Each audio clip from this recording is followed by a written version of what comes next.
of the way cities were emerging, because of the way Mahajanpadas were rising, because of the way Magad was becoming so important, 6th century BC is called the second urbanization. It's a very dynamic period. Which is the first urbanization? Which period is first urbanization? The Indus Valley civilization. So after the first urbanization, which is IVC, the second urbanization, 6th century BC, is considered a very dynamic period. So this period between 600 to 500, maximum till 400 BCE, is quite important because of the fact that this period sees rise of territorial states, sees rise of trade, sees rise of Panchmark coins, sees rise of Magad. But a very important thing which happened in the same period was also the rise of three religions. Three new religions emerged during this period, and this module, which is module number 3, is the only standalone module which is basically on Buddhism, Jainism, and Ajivikism. It's the only module which is religious history, because here a lot of questions are made. Buddhism, Jainism generally is a very favorite topic of the UPSC. Now we start module number 3. That two, R. Sharma has one chapter, and the 12th class NCERT has one chapter if you want to read it. We talk about now what is called heterodox traditions, or heterodox means non-orthodox, and orthodox would mean basically the Vedic tradition, and whatever does not comply with Vedic tradition is called heterodox. Now, wouldn't the class run today? Yashi, I don't know what you mean by that. We are running the class. Now, first things first. I'll be teaching you something here. And there are 2-3 very important disclaimers. I'm going to discuss the rise of Buddhism, Jainism with you, and Ajivikism. Ajivikism is the first, rather. Ajivikism, Buddhism, Jainism. And there's a very important, very important disclaimer and rider. And the disclaimer and rider is that here we have to stick to what is needed for the examination. Buddhism, Jainism, and Ajivikism are religions. And this is history class, not Astha channel. So the questions, for example, related to does it work, how will it work, should it work, do you believe in it, the answer to that question is I really don't care. What I care is that you understand what you have to know for the examination. Other than that, I really don't care if Buddhism works or not. First thing. Second thing is, you don't have to become emotional here also. That I will do Buddhism in such a way that every term which is there in Buddhism, I will remember. That is also not possible. Can you remember each and every Shastra, Puran, and Veda of Hinduism? Can you? No? So the same way you can't remember the whole of Buddhism in 3.5 hours. And for the examination, as it is, you don't have to worry about that. This chapter is not controversial. It is something where students try to do something which is not needed, which is do a thesis on Buddhism, Jainism. So the simple point is, there's a whole department in Delhi University called Buddhist Studies. They're still trying to figuring out a lot of that Buddhism. I really don't care about that. So I'm going to talk about moksha, atma, rebirth, birth. You will ask me, sir, do you believe in it? No, I don't. Do I believe in it? Yes, I also. So my belief does not matter. So do you believe in it? Yes. Do I don't believe? No. Does it work? Can it work? Do you believe in afterlife? The answer to this question is I really don't care. So you will not ask me Astha type questions. This is not about faith and religion. It's about UPSC. If this is clear to everybody, if this is acceptable to everybody, we start. Because I don't want questions that no Atma is like this, and stop and do not quote me Shastra, this, that, and the random people from Instagram when you will say, no, sir, you are saying incorrect. Whatever I'm saying is UPSC. After that, whatever your Baba says, you believe that.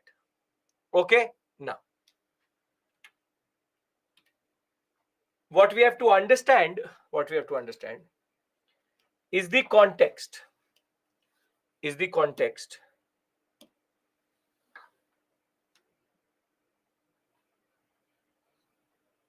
Now, we have to understand the context of the rise of Buddhism, Jainism. Now, if you ask Buddhism, Jainism, or Ajivikism, why did you rise? They will, perfect, Apurva, they will. Are Buddhism, Jainism second religion after Vedic? Yes. Vedic Brahmanism one first, then Buddhism, Jainism second. Okay. I'll tell you everything, just wait.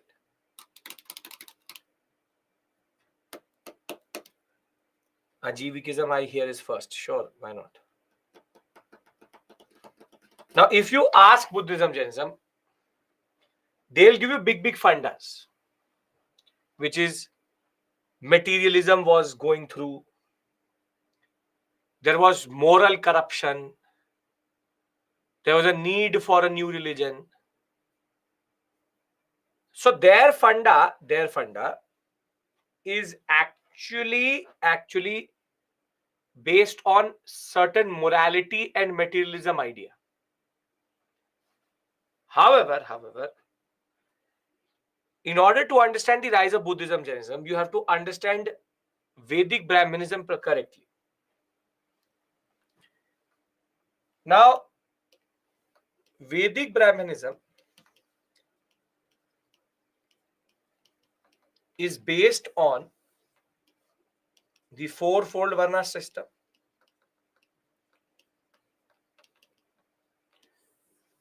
Now, fourfold Varna system, you have Brahmin, Kshatriya,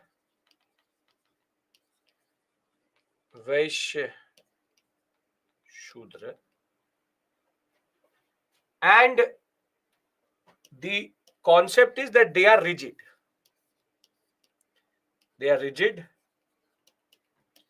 Status cannot change.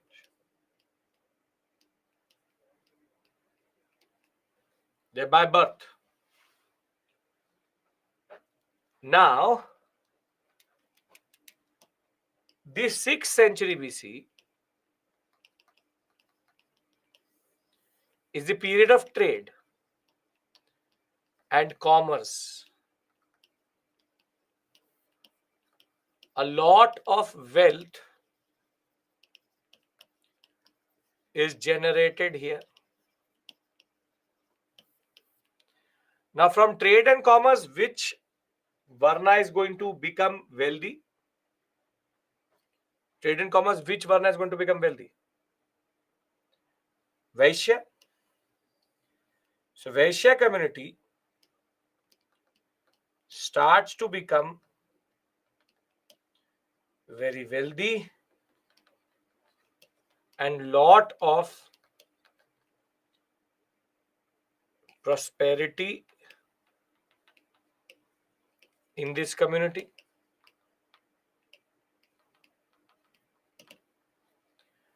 However,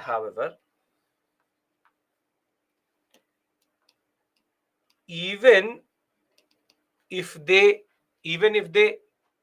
gain a lot of money, their status cannot change.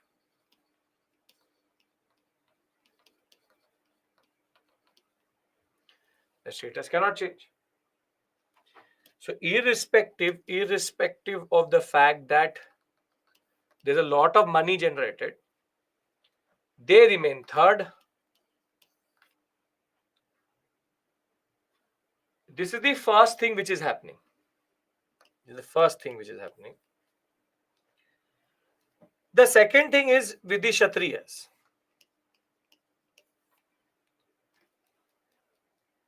Which is that they have a lot of, they are rulers, they have power, they have control over everything.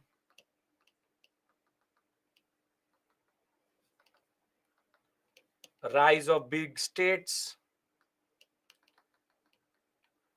But does that change their status? Does that change their status? Status remains second.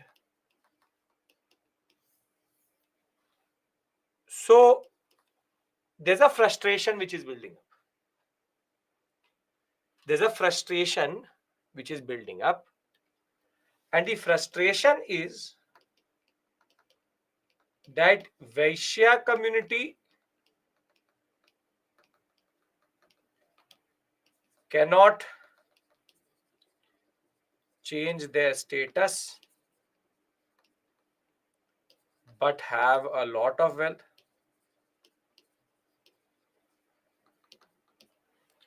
On the other hand, the Kshatriyas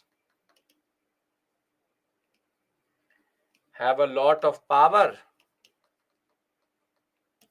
but still remain second and subjugated to Brahmins. Now this is called the audience is building. The constituency is building. Any religion is what it is because of its followers. Any religion is a religion when it has followers. So religion needs followers.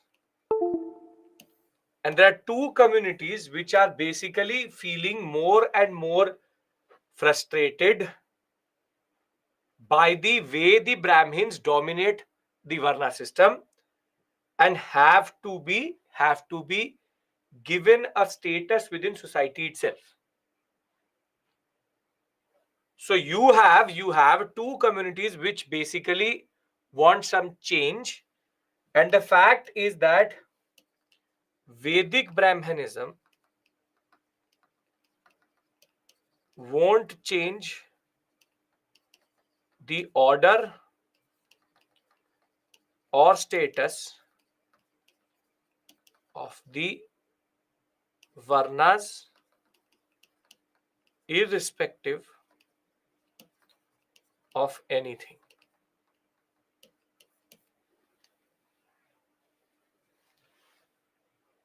And it is not a coincidence that which are the communities which are basically Buddhist and Jain today? Mostly the merchant and trading communities. The commercial classes, Jains and Buddhists, mostly till the medieval period will be basically traders. So the audience comes from here. So the need develops here that there's a frustration which they will tap into. So do we understand the frustration? Then I'll tell you the other aspect. Okay, we understand the frustration. Now, let's talk about Vedic Brahmanism and its path, rather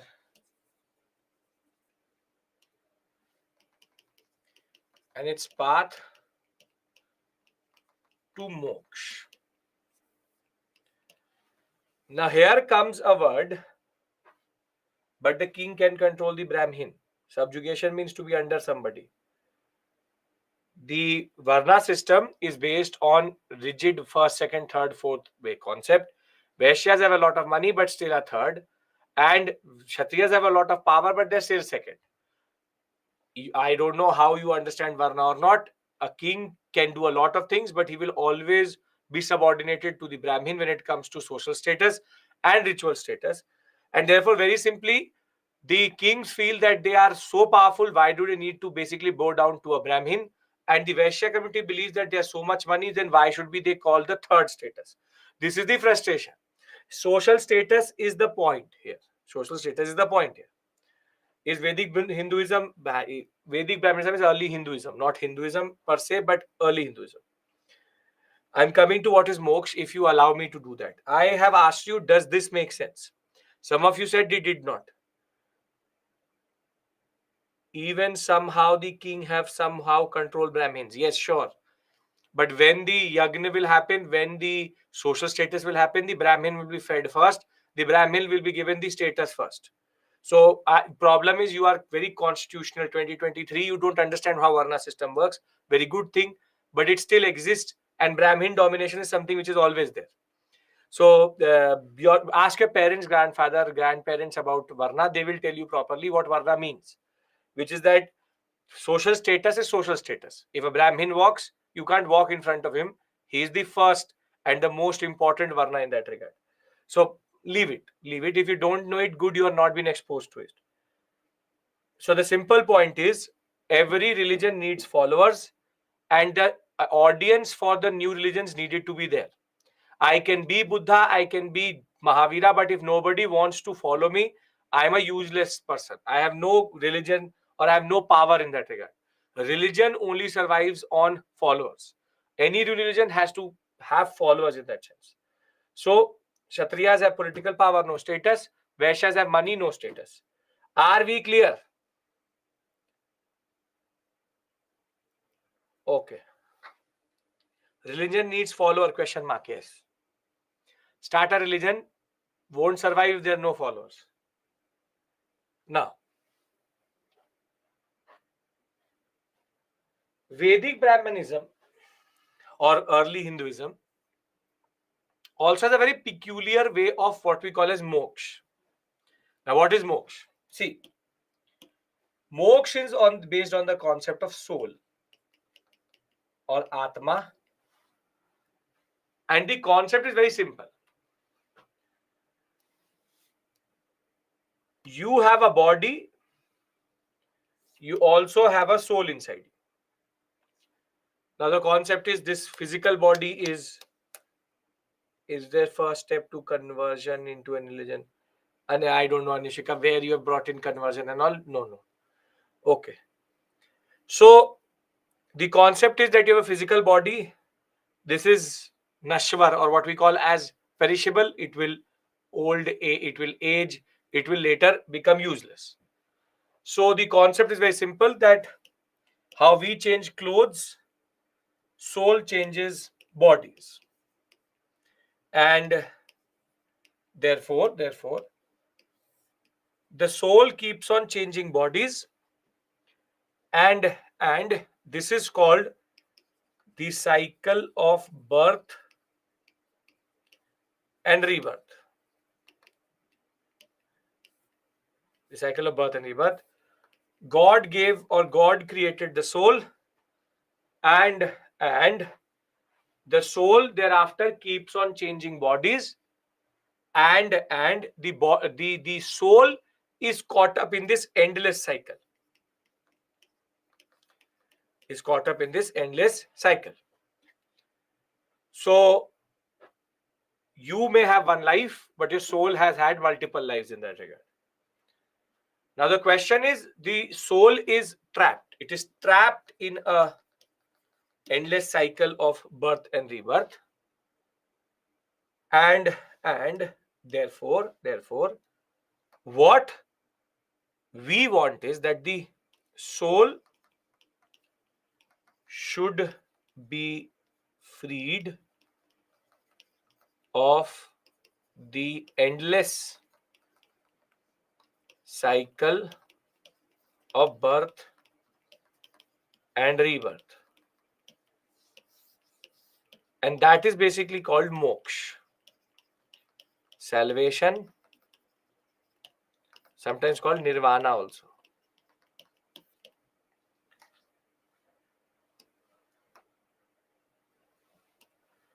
Also called nirvana. The concept is that the time the soul breaks this cycle and becomes part of God, it is called moksha. Soul, as I told you, changes bodies from time to time. It is part of this endless cycle of birth and rebirth. And soul needs to be freed from this endless cycle to basically become free. And this freedom of from the cycle itself is called moksha. So the basic point is the only truth in life is death. I cannot guarantee to you anything, but I can guarantee to you one thing, which is death will happen. Everybody has to die some way or the other, or someday or the other. And what happens after death is the question, which is can my soul get this moksha and it becomes part of where it came from. So it was created by Brahma and it should become part of Brahma itself. This is the core concept of Vedic Brahmanistic ideas and mostly all religions in the subcontinent, which is the concept of birth, rebirth, and moksha. Now the question is, how do you get moksha in Vedic Brahmanism? And the answer to this question is sacrifice, rituals, and service to Brahmins. So basically, the answer to every question which a Brahman has is that you do some sacrifice, you do some ritual, and you get punya or ritual merit. And with ritual merit, you will reach a point where you have got the right number or the right amount of ritual merit. So then you can encash these points and get moksha. So the concept is very simple. Sacrifice, ritual. But there's a problem. The problem is that both are expensive and not everyone can do it.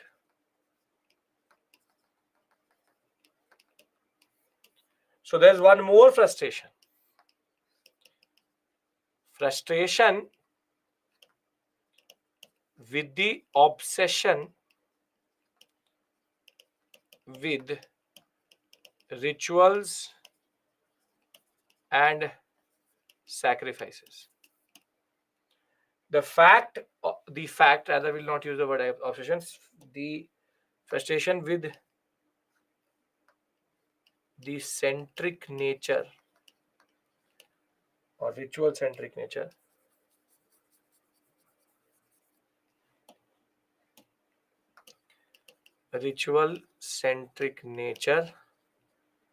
and sacrifices being central to moksha. So the fact of the matter is that There's one frustration which is general, which is basically the problem with rigidity. And the other frustration is more with the way moksha works in Vedic Brahmanism. The problem is that everything is about ritual and sacrifice, everything is about ritual and sacrifice. And therefore, they are getting frustrated over the fact that for everything, when you go do this ritual, do this sacrifice, in which you have to then feed Brahmins, you have to give money to Brahmins. The fact is that it is a system in which there is a lot of discontent which is rising. So there is a whole set of frustration which is not talked about, but is the real reason for the context in which Buddhism and Jainism became possible. The first is the Vaishya community frustration with status, with a lot of money. Second is the Kshatriya frustration with the power politics, but second position in rituals and social status. And generally, there is one more frustration, which is the frustration with the path of moksha in Vedic Brahmanism,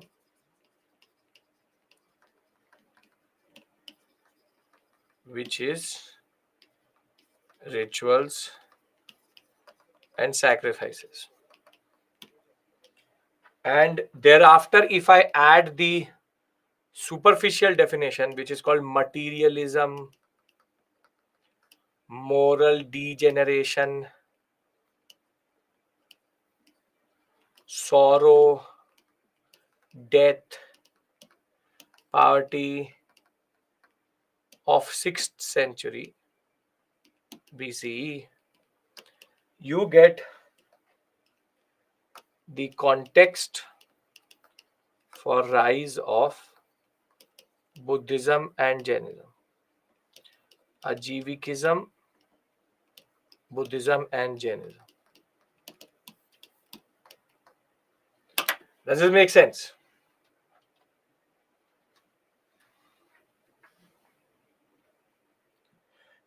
See, moksha is not available to the fourth varna itself. It is only the first three. Ajivikism, I'll tell you what it means.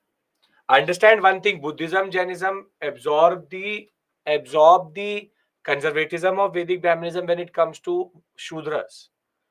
Shudra and women are equally discriminated, a little bit less maybe, women less, but Shudras are not made part of Buddhism, Jainism quite a lot. There's that kind of conservatism is there in Buddhism, Jainism also. Does Vedas have mention of Varna system? Yes. How do the Brahmins themselves get moksha? I mean, they cannot be service to themselves, right? Well, that question a Brahmin can answer. Reason for poverty, because there is a lot of wealth, so there will be wealth, there will be higher and lower also. So with materialism means you are obsessed with money. Obsession with money will rise in 6th century BCE, because at the end of the day,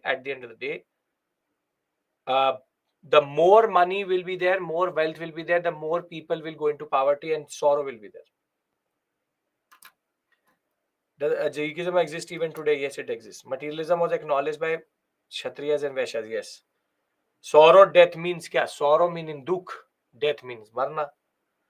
More degeneration, meaning that moral degeneration, meaning there are no morals. Aptitude, ethics paper was added for the same reason. In Buddhism, women are allowed. I read it somewhere. Sure. Only after the mother of Buddha and her aunt actually forced Buddha to open it to women. And in ideas of Buddhism and Jainism, women getting moksha is again problematic. In Jainism, woman gets moksha when she reincarnates herself into a man and then gets moksha. So don't fall into that trap. Don't fall into the trap. There are multiple points.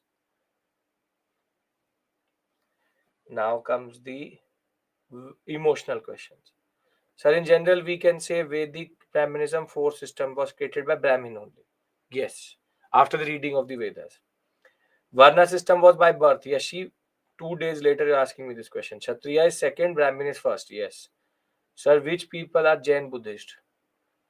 People who then chose Buddha's path, mostly Kshatriya and Vaishya community. We have to remember the attainment of moksha and Vedic Brahmanism. No, but you have to understand the idea of moksha. So, but discrimination of people, reason of Buddhism. So, will there be discrimination? Yes. So, you are thinking that they are very, very different. No, Buddhism, Jainism have the same. Buddhism, Jainism just change the order of the Varna system. They make the Kshatriya first, Vaishya second. And thereafter, they don't talk about Brahmins only. So, there are only two communities. So, why not? So, you don't think of them as revolutionary religions. Jainism has this basic straightforward concept. Jainism, in Digambar, women cannot be saints. In Shwetambar, women has to be reincarnated as a man to become or to get moksha. The nun has to go through a totally different process itself. And then Buddha was not very keen to open the Sangha to women initially. So there's a lot of history to unpack, which is not of any purpose to you, but I'm telling you that. Okay. Materialism means to be running after money, which we are materialistic today. Both Judaism and Jainism are different. Yes, they're different.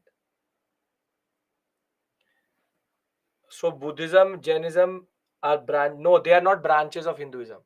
मतलब मैं separate religion लिख रहा हूँ. You are saying that it's a branch of Buddhism. Were their religions opportunistic? No, it is. Every religion is opportunistic. Okay, now rise of Buddhism, Ajivikism,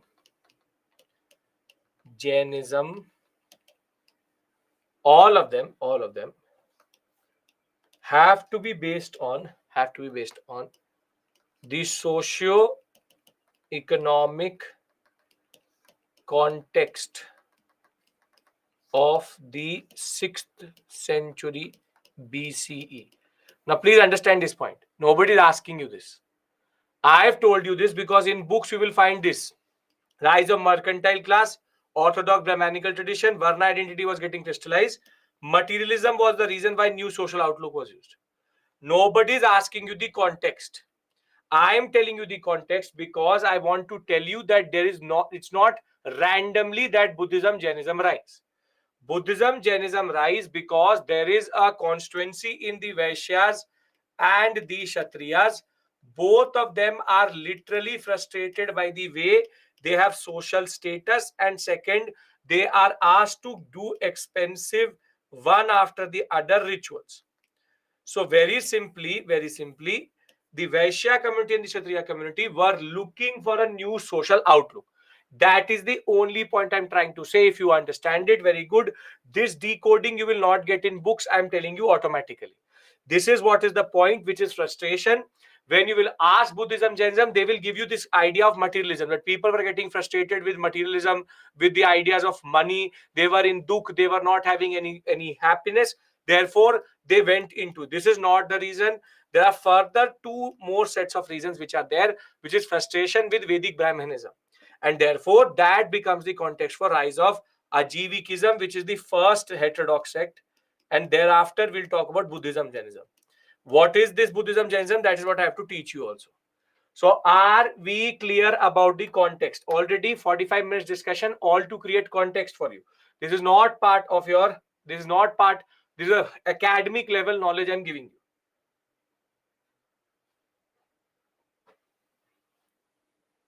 Okay. Now, the first religion which rose is called Ajivikism. These are not part of Buddhism. These are not part of Hinduism or Vedic Brahmanism. This is the second major new religion. Now, Ajivikism, the most important proponent or the one who made it very popular is a person called Makhali Gosala. Now, father is Mankhali, mother is Bhada, and because he was born in a Goshala, now Makhali Gosala had a very simple reason and a very simple argument against all of this. The question is how to attain moksha. That is the question that everybody will try to answer. First major religion was Vedic Brahmanism. Wake up, good morning, 4 classes into. Makhali Gosala, every religion will try to answer the same exact question. How to attain moksha. They are alternative paths. They are alternative paths. And Makhali Gosala gave a very simple, straightforward concept. And the word he used was Niyati. Pritesh, I don't know, what are you not understanding? What are you not understanding? Vedic Brahmanism is there. Everybody wants to get moksha, which is allow their soul to go out of birth and rebirth cycle. And therefore, Vedic Brahmanism wanted to do it through sacrifices and rituals. That is the reason why people were getting frustrated. Too many expensive sacrifices and rituals. And therefore, 3 new alternative paths and new religions will emerge in 6th century BCE, which will in turn lead to the rise of 3 new concepts itself. This particular concept. Padhane to do bhai. First, let me teach you something, then you will understand and not understand it. So, I have not taught you anything. You're saying I'm not understanding. So, let me tell you what is Niyati. Patience is the word which a lot of you don't have. So, pay attention. I will ask you that does it make sense or not? I've been doing that for the past 3 classes. I'll do it again also. So, when I ask you, do you understand the context of the rise of Buddhism, Jainism and Ajivikism? Do you understand that, Pritesh? Before writing that I don't understand this. No. What is the issue there? Wait. What is the issue there? What is the issue there? What is not making sense to you? So when I move forward, you're asking me to, what is the issue there? I'm waiting for your answer. Conceptual clarity. Phanda mat do yaar. You tell me exact safe point. What is not clear? Do you don't know that it is Vedic Brahmanism, or you don't know what is Vedic Brahmanism, or you don't understand moksha, or you don't understand frustration, or you don't understand the idea itself? Conceptual clarity means what?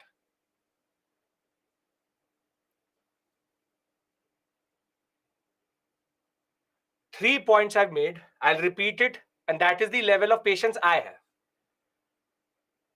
There is Vedic Brahmanism as the first religion. For anybody who does not want to ask and is in the same position, remember, simple point. Vedic Brahmanism is there. 6th century BC is the period of trade and commerce. Vaishyas will gain money and Mahajanpadas will give Kshatriyas power. They have second and third position. Nobody likes to be second and third, and they also don't like that. With rise of money, a constituency was created with 2 communities within the Vedic Brahmanistic fold who wanted change, and Vedic Brahmanism would not change. Now, the pretext of change could not be that they wanted to change the status. They showed their frustration in the way a very fundamental question was asked in every religion, which is how do you get moksha? Now, how do you get moksha in Vedic Brahmanism? Is rituals and sacrifices, which not everybody can do, and whoever can do needs money. And therefore, three frustrations came together to create the context in which Makhali Gosala, Buddha, and Mahavira could talk about something new, and they would get followers automatically. So, the first frustration is the fact that you have a second and third position. The second frustration is the fact that you have a path to moksha, which is very, very expensive. Third frustration, which they talk about themselves, is that people were also getting frustrated by the ideas of materialism, the ideas of the concept of degeneration. Nobody had morals. People were dying. People were diseased. People were had problematic existence. And that in turn led to the context. This was the academic discussion. If you can't make that out, no issues. But I will repeat it itself. Any book will straight away start. Still not understanding, lot of confusion. Please guide me. Humble request. Okay. Firstly, 99.999999% of the class says yes. First thing. But if you're not understanding, you have to tell me what are you not understanding.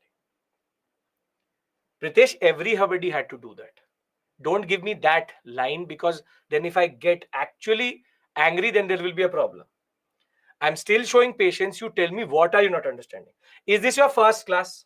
First tell me the fundamental question. I stop. Anurag, I'll ignore him, but you will not tell me to do that. Stop being democratic. It is not a democracy. This is not your first class. You were there 3 classes before this. Because he's not alone, I know that. There are a lot of people, Gumnami Babas, who are sitting there who have no idea what is happening. You are there in, this is the point that breaks the flow. But if it flow has broken down, then it should be worthwhile. So simple point is, this is not your first class. So you understand what is Vedic Brahmanism? Ajivikism, I will come back to. Don't start to teach yourself. Why the word moksha rose? Because moksha is something which everybody wants.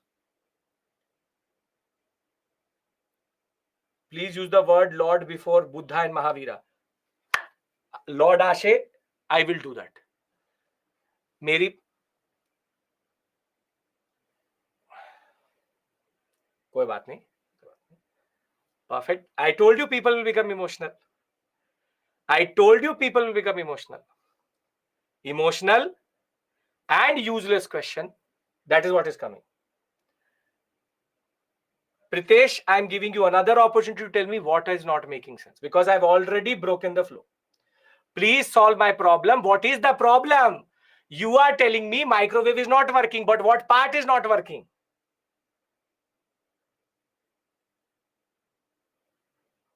I'll leave you to the SME now. I'll really leave you to the SME. You are not giving me a specific question. Vedic Brahm, you have either you are not understanding what is moksha only. You have a soul inside you. That soul wants to be part of God. If you will do good deeds in life, only that will happen, which you're not doing it right now. So, very simply, I too had to pay fees. Now, this is what I hate as a comment. कौन free में बैठा है यहाँ पे?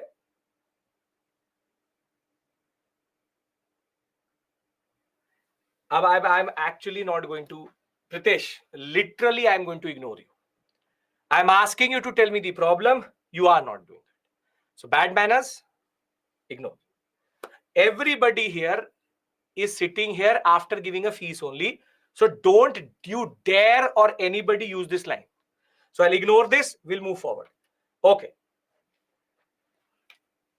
The pretext more or less is clear to everyone, which is the fact that there's a frustration because of the social order, and there's a frustration with the path to salvation as perceived in Vedic Brahmanism, and there's also a concept that there is a lot of moral degeneration rising. Now, the first person who comes up with an alternative concept is a person called Makhali Gosala. He can see that within the society, there's a frustration which is rising, like right now as it is rising in the class itself. So this frustration which you can see, which you can feel, this frustration could be seen by Makhali Gosala. And Makhali Gosala can see that the Vaishya community is also getting frustrated, the Kshatriyas are also getting frustrated, and over and above that, the fact is that not everybody can pay to get salvation itself. So he comes up with a very simple, straightforward concept. And that concept is Niyati. Niyati means predestination or destiny.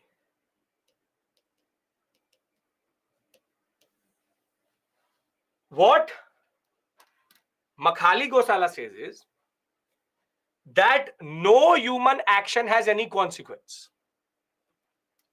No human action has any consequence. And basically, you will get moksha if you already have been destined to it. So basically, if you ask Makhali Gosala, I want to give the UPSC examination, can I clear it? So his answer is going to be, you will clear it if it is in your destiny. So anything you do does not really matter. If you do not have it in your destiny, you won't clear it. If you will have it, then you will automatically clear it. Niyati means destiny. Now, obviously, it's a very dumb answer. Obviously, it's a very, very, very, very dumb concept. But think of it, how it undercuts Vedic Brahmanism. What is Vedic Brahmanism saying? Vedic Brahmanism is saying, do ritual, do sacrifice, do ritual, do sacrifice, and when you do ritual and sacrifice, you gain certain punya. So basically, do I have authority to change my destiny? Do I have authority to change my destiny in Vedic Brahmanism? In Vedic Brahmanism, yes, I have. If I do more and more punya, and when I reach a certain punya point, I will thereafter become eligible for moksha. Now, what Makhali Gosala is saying, no, you do what you want to do. If you don't give, or if it is not in your destiny, you will not get moksha itself. It is already fixed. So then people used to ask the most important proponent of Ajivikism that what should we then do? He said nothing. You wait for death. So he said, let us do one thing. Let us give up on everything, which is this life, this materialistic world, this what we call as money, and even clothes and everything we should give up. Let us go and sit in the forest and wait to get moksha. This is basically the idea of Ajivikism. See, in themselves, does it make sense or not is immaterial to you.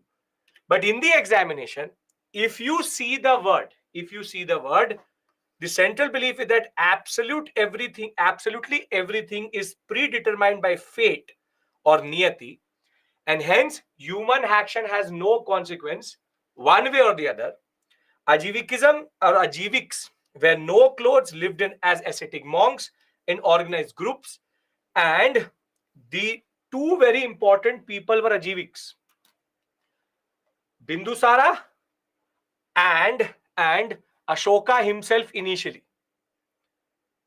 So the simple point is there was a frustration which was rising, and that frustration, first alternative path was given by Makhali Gosala, who talked about a new concept itself, which is niyati. that this Brahmin is basically making a fool out of you. And because he's making a fool out of you, you should stop doing that, give up everything, let's go into the forest and let's wait for moksha to happen. And when moksha will happen, if I am destined to get it, okay, maybe in the next life I'll get it. If you are destined to get it, you will get it. Basically, for the purpose of the examination, what comes in the examination is central principle. Central principle is niyati, fate. Whatever you do is immaterial. Try to understand it in not today's context. Try to understand it in the context in which it came out, which is when people are talking about yagya sacrifice, he's saying all these sacrifices and yagyas are useless. It is already predetermined if you'll get moksha or not.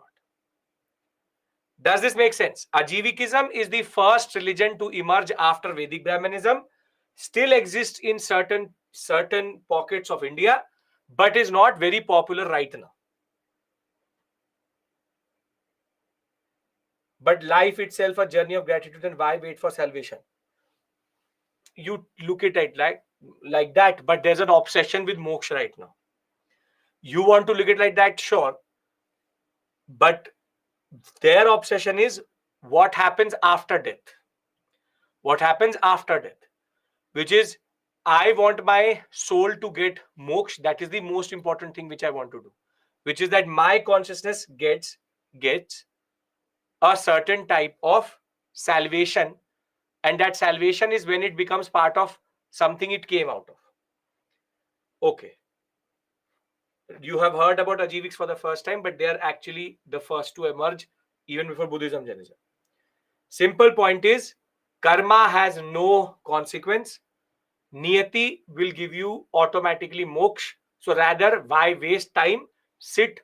Why do something? Just sit and wait for death. Are we clear? Ajivikism still are there. Certain sects are there in India till today who are practicing Ajiviks. But Ajivik saints were never very popular other than Kshatriyas.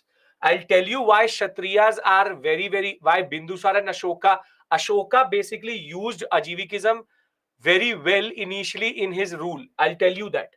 But you just have to remember Ajivikism, not very popular today, but did exist as a religion as the first major response to Vedic Brahmanism. Match is already fixed. That is the basic point. How Ajiviks survived doing nothing? Because Ajiviks used to get grants from the kings, food and all was available in the forest, and I really don't care that way. They don't worship any particular god. Just wait there, just wait there. It's waiting for death. Ascetic life, saintly life. Can we go to Buddhism?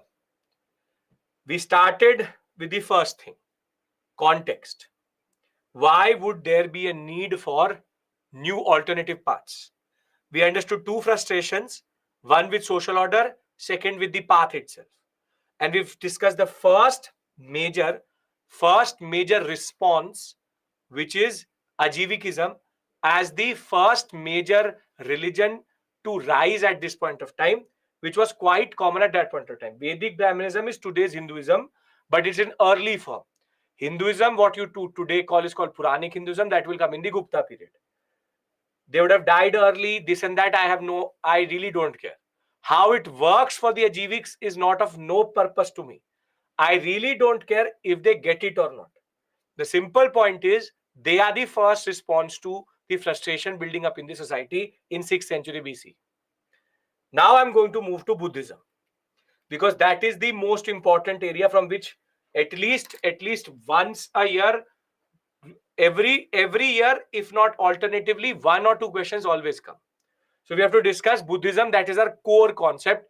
And here I want you to concentrate, because here it really matters. You understand Buddhist core philosophy, the councils, and the concept of Mahayanic, Hinayanic, Vajrayanic Buddhism. So everybody is with me till this point? No issues. Yes? Sir, according to Vedas, you can change your life, but according to Ajivikism, you cannot. Yes, in a way. Okay. Fear of afterlife, moksha. A solution was reason for new concept. Yes, in a way. Yes, in a way. Everybody's on the same page with me? Because most probably in between I would have to give you a break because it will become too much after a point. Okay. We will kill someone and say it is as destination, as predestination. Sakshi, you're basically talking like Ashoka. We'll talk about that. Ashoka justified everything before Kalinga War by saying that I'm an Ajivik. मेरे हाथों लिखा हुआ था. It was written that I will kill 1.5 lakh people. We'll talk about that. Ashoka has to be interpreted in a different way. I will tell you that. Basically, which caste and all, there is not caste. They are not part of the Varna system. They don't reject the Varna system. That is the pretext to being an Ajivik. In which region? Ajiviks? North India. North India, this is all Patliputra sector.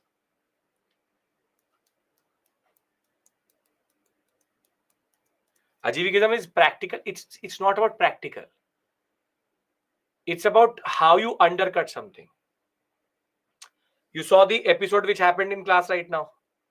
So the fact that he is not able to understand, he pins on the fact that I paid, so teach me. So it's about how you undercut something. It's about undercutting something. So the way there is undercutting is, they say do a lot of things. They say, koi fayda hi nahi hai. There's no point only. You are wasting money because if you have to get it, you will get it. Now people are influenced by these ideas. And therefore comes the idea of Ajivikism in that sense. Okay. So in fourfold, see, Ajiviks were not followed quite popularly because it's very hard to do what they're saying. Give up everything and go into the forest. That cannot happen. Okay. We'll talk about what was happening in South India. That's called the megalithic period. Let me first complete till Maurya in north, then we'll go to south. Every action is equal opposite reaction. Sure, Shiva, you want to take it like that. How do Ajiviks live without clothes now, sir? They don't. How do Jain monks live without clothes today? There are multiple Jain monks which don't wear clothes. Okay. The Victorian notion of British ideas of clothing is something which is outside the purview. Okay. Now, practically it is different from Hinduism. They are a separate religion. They still exist. Yeah, they still exist. Okay. Now comes the most popular religion between 6th century BCE and 300 CE. How much years is this? How many years is this? 6th century BCE to 300 CE. How much years is this? Close to 900 years. Close to 900 years. Buddhism was the most preferred religion of the rulers and the most popular religion amongst everybody. And there was a reason for that. And now we need to understand, how is that the case? How is that the case? Now, Buddha, the story of Buddhism starts with a person called Siddhartha. Now, what I'm going to tell you again is irrelevant more or less for UPSC, but comes in state PCS examinations quite a lot, which is Buddha, what he saw, what was the horse he was riding, where did he give the first sermon and all. UPSC doesn't ask these things, but generally is relevant for PCS level examinations. State PCS will get a lot of questions out of this. Now, you have to understand this because I'm basically teaching you art and culture also in a way. This is a topic which is pure ancient India, but most of art and culture can be understood only if you understand Buddhism, Jainism properly. So, the story is that Siddhartha was born to a Kshatriya clan. His father is Sudodhan and mother is Maya. So, Sudodhan and Maya gives birth to a child who's going to be called as Siddhartha. Now, the legend goes, as per Buddhist philosophy, that when he was born, he had 32 signs on his body, which the Brahmin saw and said that Siddhartha has the signs of doing two things. Either he can be the world conqueror, meaning he can conquer the world itself, or he will be the world renunciator. Renunciant means he will give up on everything. He will be the biggest monk of all. So, world renunciant, world conqueror. Now, if your father is a ruler, Sudodhan, what would you like your son to be? World conqueror or world renunciant? You would want him to be world conqueror, world ruler, that he rules the world, so that he is going to be the most powerful ruler. So Siddharth was born and Sudodhan comes up with a plan. Sudodhan comes up with this plan that if I keep him happy in every way, he will never have the urge of giving up anything. I will give him a lot of money, I'll give him a lot of comfort. Everything I keep around him, he will feel that this is necessary. He will never allow or never go for the renunciant's path itself. And therefore, the idea was that Siddharth will be married, and he was married and had a son, Yashodhara, he was married to, has a son also, Rahula. And between 20 to 29, he's kept in a lot of comfort. Big palaces, he is there. He is very, very, very well known to be the prince who has all the comforts in the life. Now the point is, how do you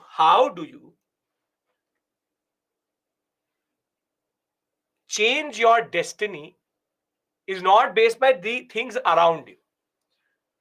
So Siddharth always had this thing that whatever amount of what we call as comfort or money you give him, he was never happy, not that happy. So at the age of 29, he was standing in his balcony and he sees 4 things which will change his life forever. He sees an old man, he sees a corpse, and he sees a sick man.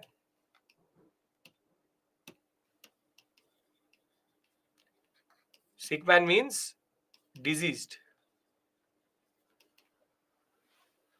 Now, Siddhartha thinks to himself that can money stop aging? And the answer to that question was no. You can have any amount of money, any amount of power, but you can't stop the process of aging.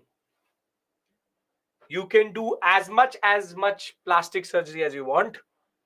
The day when it will come, you will die, because death is given, which comes to the second thing which he saw, which is that if I can't stop aging, I can't stop death.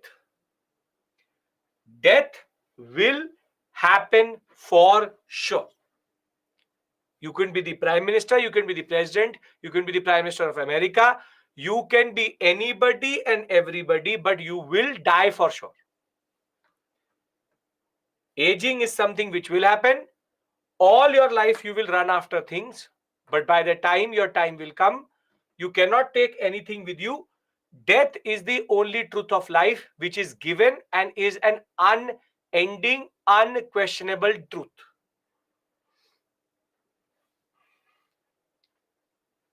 And this again, Sachin Sakshi, that's a wrong story. He was traveling somewhere with the servant story is a totally wrong story. I know what books you are reading. Don't worry about that. No. And that is based on the which Jatak you're referring to. One Jatak will say this, other Jatak will say that. This is the most accepted story. And I really don't care which story is right. Old man, corpse he sees, and he understands the futility of money. And the third thing which he sees is even more disturbing to him, which is disease. COVID-19 proved to us in that sense that money doesn't really matter. If it was your time, COVID-19, that was a very egalitarian, impacted everybody equally. Very poor or very wealthy. When it came to disease, it will happen for sure. Now, the point is, he's seen these three things.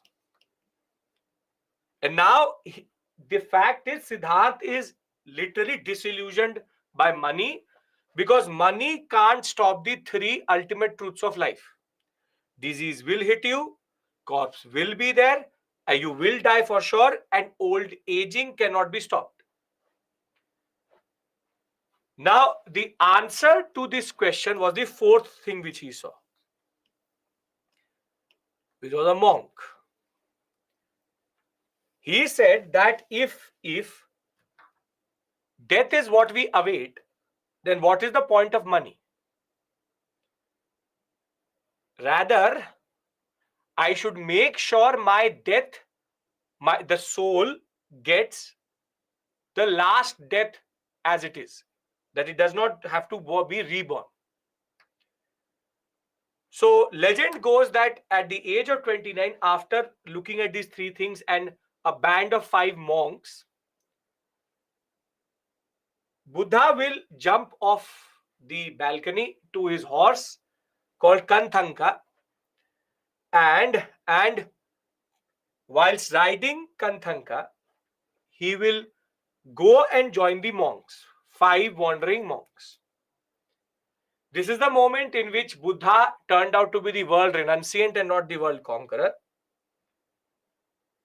And now Buddha joins these monks and says, I want to know the truth to how to get moksha other than what the existing model is,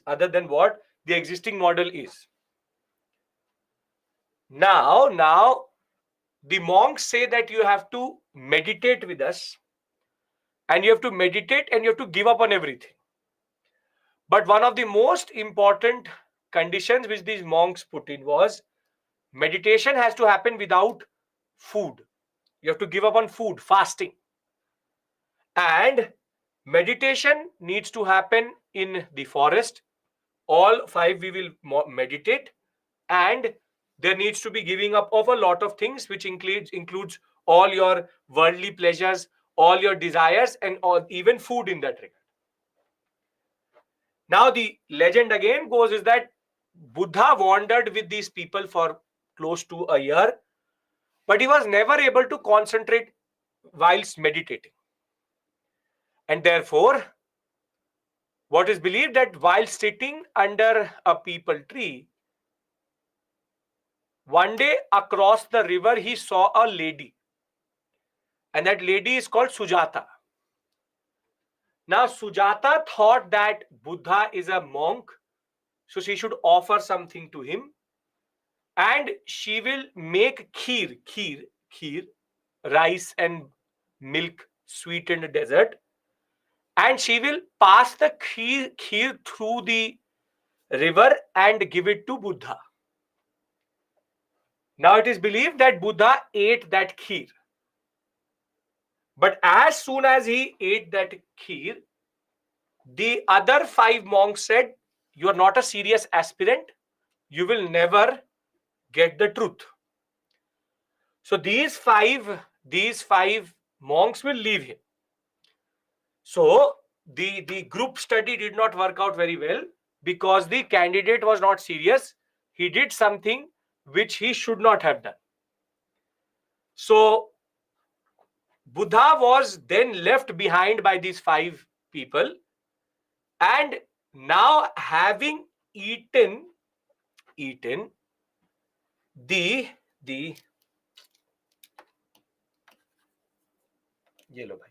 dead body. Nothing. Okay. Now, having eaten that kheer, It is believed that Buddha will get the right amount of concentration power, and now Buddha will sit to meditate.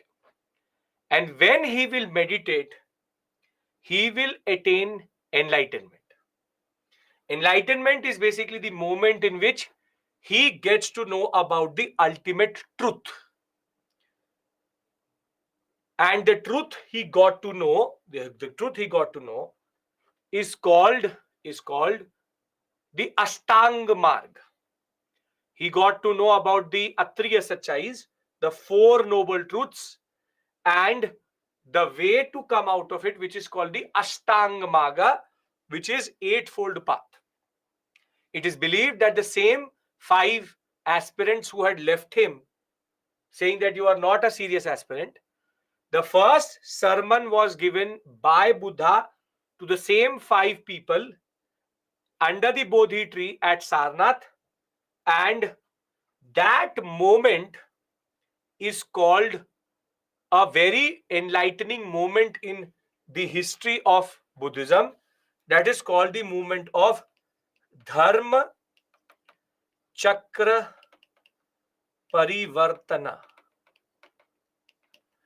Dharma Chakra, or sometimes also called Dhamma Chakra. Dhamma Chakra.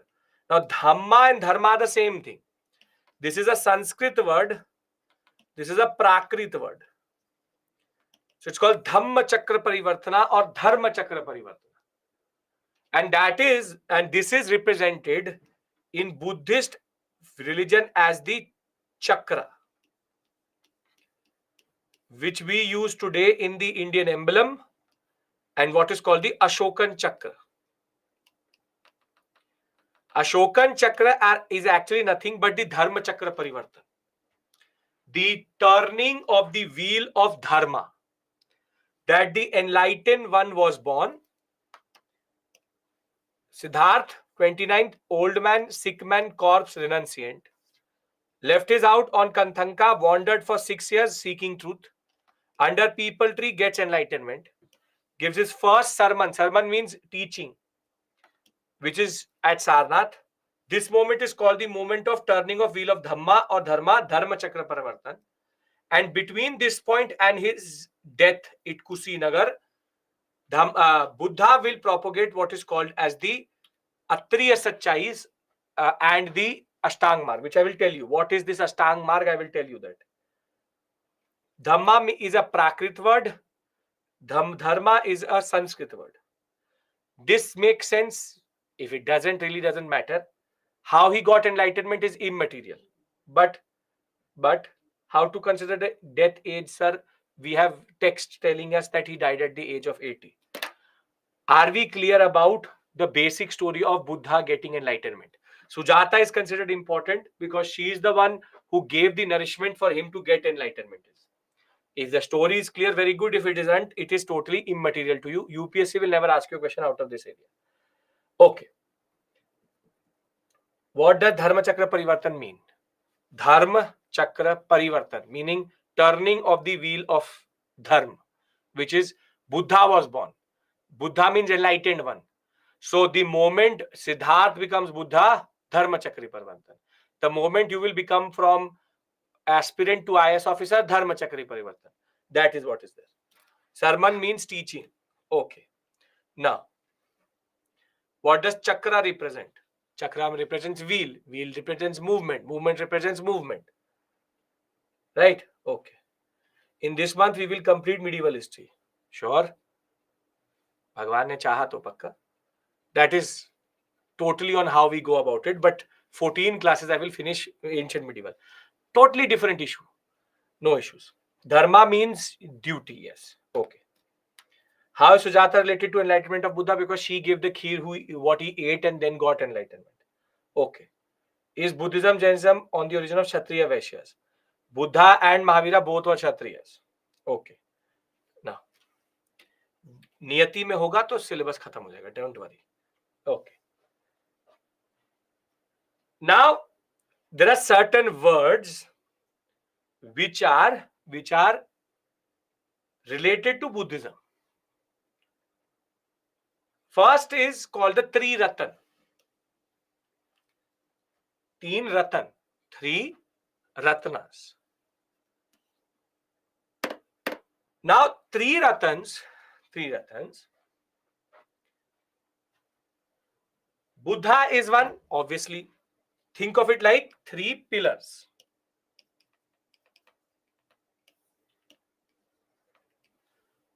Buddha is the first pillar, obviously. Second pillar is his teaching.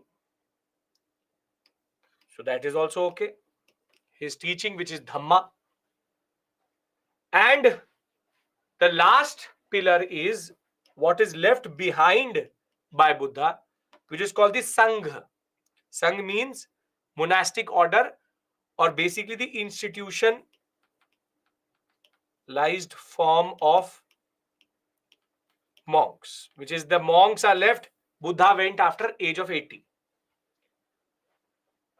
But now the question was, what did Buddha get to know? Now the first thing Buddha got to know after meditating was called the Atriya Sachai. 4 noble truths. Very straightforward. First truth was, there is dukh. There is suffering. Second thing he got to know as a truth was, there's a cause for that truth. Sure. The third thing he got to know was that this can be removed also. And how do you remove it? Is through the Ashtanga Marga. Atriya means 4. This is Prakrit.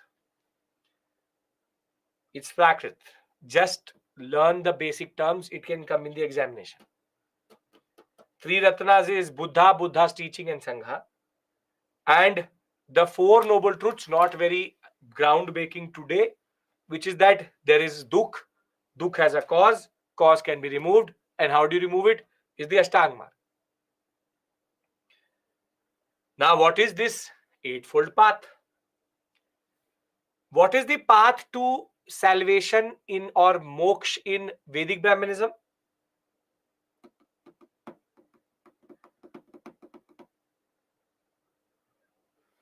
Sacrifice ritual, sacrifice ritual, sacrifice ritual, punya, punya, punya, punya.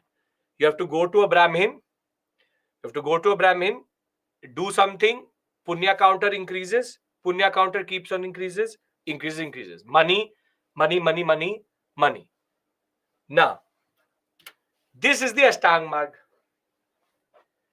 Now, if you look at it, it's vague and can be done by everybody and needs no money.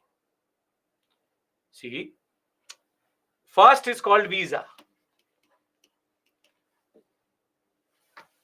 Right view, right intention, right speech, right action.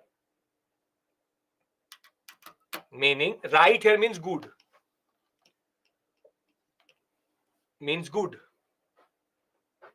The concept is, you should have a good view, which is that view should always be good. View of life, view of others should always be good. Then you should also link it up with good intention. You could have a good view, but your intentions could be wrong. What you think, what you view should also come out in action and speech. That you want to do good, but you only say bad things about a person. And your speech and your action should also be good. Visa is easy. Then you have LEMA,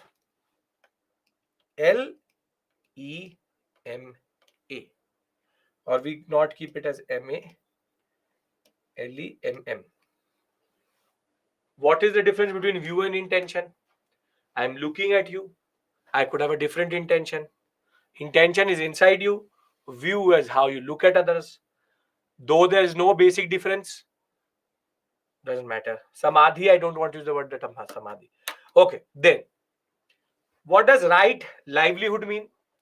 You have a very good view, you are a very good person who speaks very good, intention is also very good, but you are a dacoit, you are a thief. So your earning, how you live, should also be correct. So your profession should also be correct. And herein comes the best profession, trading. Because with right action, right intention, with honesty, you can do trading. So right livelihood was this. Write in the order of the examination. Nobody is going to ask you to write anything because it's not a prelims, it's only a prelims area.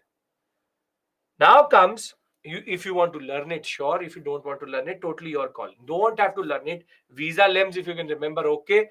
Which of the following is the part of the Ashtang Marg is a very simple, straightforward question. You can learn it. View, intention, speech, action, livelihood. Then effort and mindfulness.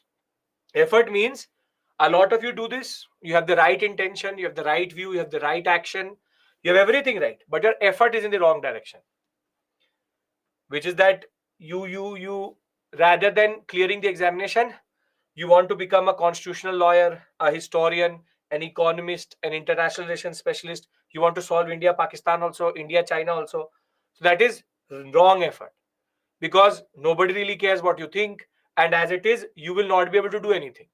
So the fact of the matter is, right effort is right, which is that where you can do what is more important. Your effort should be in the right direction. Then comes right mindfulness. This is called thinking. Your thinking should also be correct. That you have to think in the way wherein you link your intention, action, speech, and thinking. All should be right. Again, big fundas, really, will they work or not is of no purpose to me. And last is the most important, which is right samadhi. Samadhi here means meditative position. If you will do meditation in the right way, for you need the guru, for you need the teacher. If you will be taught in the right way, you will be able to do all of this purely and very easily. You meditate, you have right action, intention, life, view, effort, and mindfulness, and you will conquer, and you can conquer anything. This is the Atriya Sachai for which Buddha had to sit and meditate for years. You know it automatically. Your job is, if Buddha can sit for 14, 15 years and come up with this, you can learn it for sure. It will take you 5 minutes. Visa and LEMS, which is view, intention, speech, action, livelihood, effort, mindfulness, and samadhi. Does anybody have any issue? Ashtang Marg, Atriya Sachai, Triratna. Are we clear? That is, Ashay, you have gone to a Vajrayanic monastery. That's a separate issue altogether. Samadhi means meditative position, written on the screen itself. Right action and effort is not the same thing. Actions and efforts can be in the wrong direction. You can ask me a question, but your effort is to ask me a question, but your action is basically distracting. So it could be different. It can happen. You can keep it limbs, whatever, जो अच्छा लगता है, कोई बात. Okay. The three things: Triratan, Atriya Sachai, and Ashtang Marg. Clear? Are thinking and intention the same thing? Sure. If you believe that, sure. Mindfulness linking thinking. Thinking, intention are not the same thing. You think and intention is something else. Difference between action, effort. एक एक करके सभी पूछ लो. View, intention, speech, action, livelihood, effort, mindfulness. Then what was the point of telling you all of this? See, view is view. You look at your sibling with good view. But do you do the same thing? Has your intention and your view about your sibling being always the same thing? Never. He's your brother and sister. You want good things for him. But your effort is always to make sure that your mother and father scold him.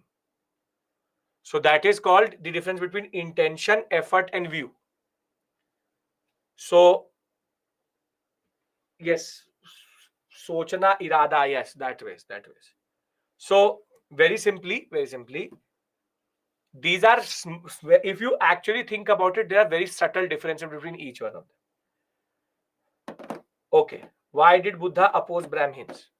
He didn't oppose Brahmins, he opposed the Brahmanical order, and that is the whole point. Okay. Now,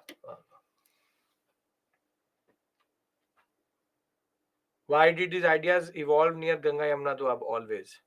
Most prosperous section, constituencies there only, Vaishya community. Okay. But I am saying it in Pali, Atriya. That is in Prakrit, Ariya. So don't worry. Pali, Prakrit, Sanskrit. All three are being used. Pali, Prakrit used the most. If following Buddha is so difficult, why did it become popular? This is difficult. Half of the things you are not able to even understand what is the difference. So it's not very difficult. It's easy. In any of this, does money go? In any of this, does money go anywhere? No. So if you are a Vaishya community person and nobody comes and cuts your pocket and says, sit there, think about good things, do good to people, sell good things, don't do dishonesty and meditate, would you not like that religion? Rather than saying, go feed 1000 Brahmins, then go feed 10 Brahmins, give me dan dakshina, give me this and that. Maga means marg, yes. Again, Prakrit word.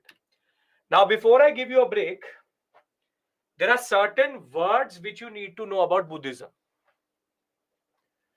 Now, difference between action and effort. Anjali, your action is to ask me a question. Your effort is to get your doubt cleared. These are two different things. Your action was to write this question. Effort was to get your question solved. Now you get the difference? Okay. What about his son and wife? He didn't care. We were renunciant. He gave up on everything. Okay. Buddha means literally the concept. Buddha means enlightened one. That is why the name Buddha. How come 900 years of prosperity, then why Buddhism faded away? That I will also tell you. That will happen when Puranic Hinduism will rise. Every question will be answered. Wait. Okay. Now, we are on the same page right now. Are we on the same page? Okay. Now.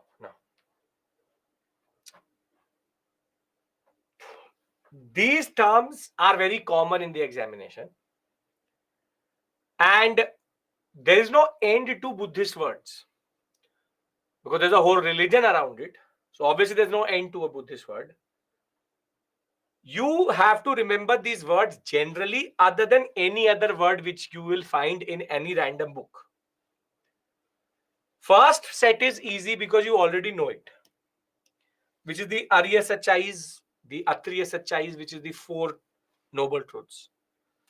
Dukh, suffering, everybody has it. Samudaya means cause.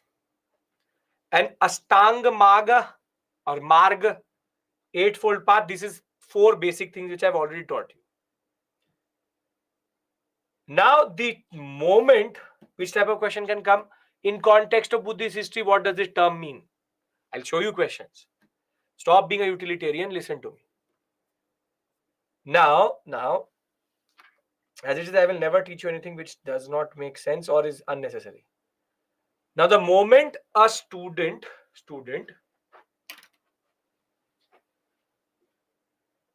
leaves for becoming a saint, it's called pravajya. Pravajya means if a person goes on to the path of Buddha, it is called pravajya. Pravajya means you have now started to tread the path of Buddha himself.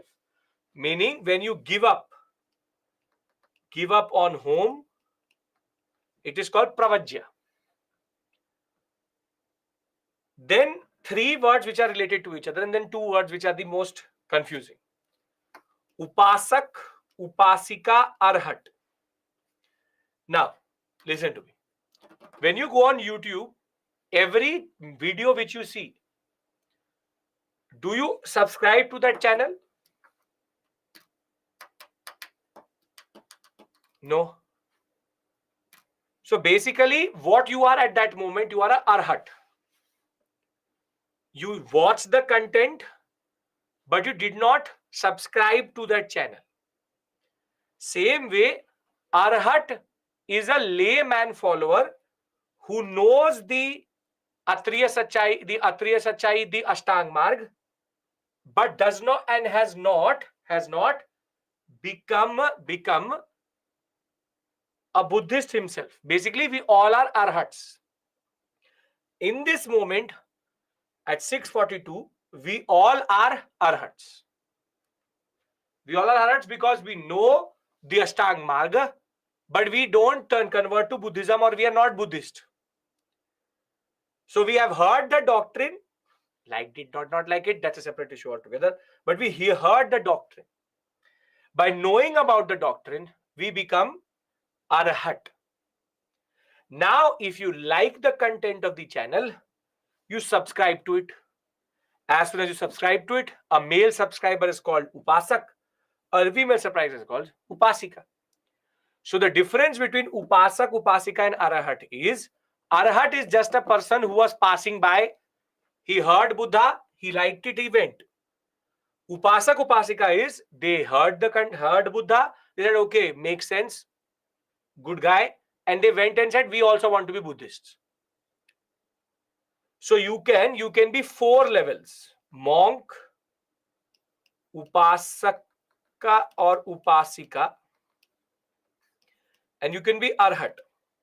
Monk is a one who is exactly doing what Buddha did. Upasak, upasika is a follower of Buddha's teaching, that Ashtang Marga, and arhat is a person who heard it and just knew it.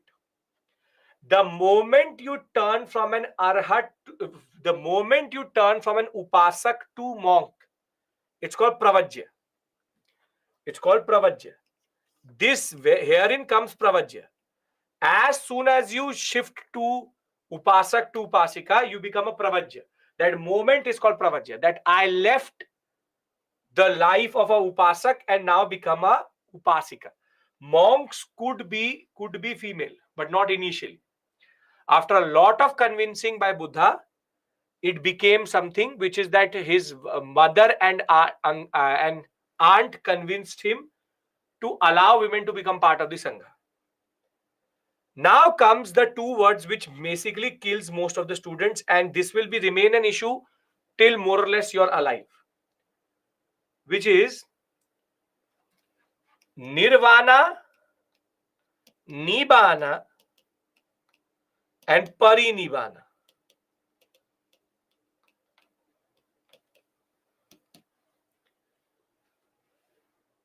See, upasak to upasika. Upasak to upasika kya? Upasak means male, upasika means female. Now nirvana means moksha. But you can only get moksha when you do nibbana. And parinibbana is a very special thing. I'll tell you how. See, nibbana means the concept of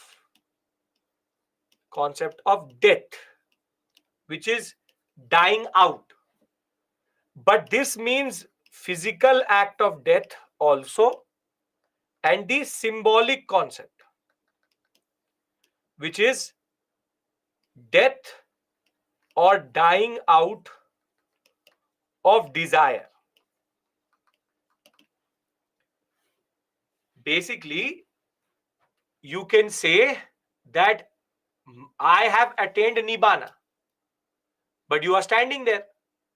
So it means that you have not died, but your desire has died. A lot of times you would have seen people saying, my hunger died, bhook mar gaya. But it's not that you took your hunger and murdered it. So how hunger dies, Nibbana is that. Nibbana can be death of a person also. If you've gone to a funeral of a person and they say he has attained Nibbana, means that he's actually died. But you can also say that I have attained Nibbana, which means I have attained the moment in which my desire has extinguished away. And you can only get Nirvana when your desire dies or you die. This is why student gets confused. You get Nirvana only when both things happens to you together. Your death and desire, your desire has died and you also die. And Parinibbana is when a important person dies. The death of the enlightened one. So you would have heard that in Ajanta there's a painting called the Mahaparinivana or the Mahaparinirvana. That is the moment in which Buddha lied down and slept and never came back. That is called Mahaparinibbana. So when you and me die, it is Nibbana. When Prime Minister dies, it is Mahaparinibbana. So that is the only difference. Nibbana means death and the desire dying and also person dying, mostly used in symbolic terms. Nirvana and moksha means to get moksha itself. And Mahaparinibbana or Parinibbana means an monk died or Buddha himself died. Does this make sense?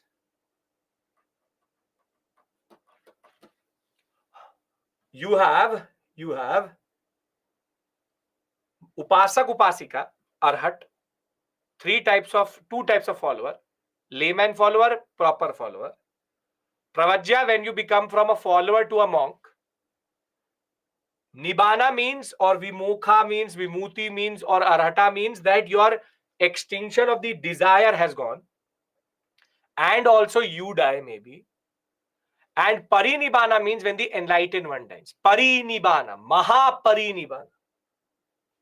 Make sense? If it does make sense, we take a break here. Done?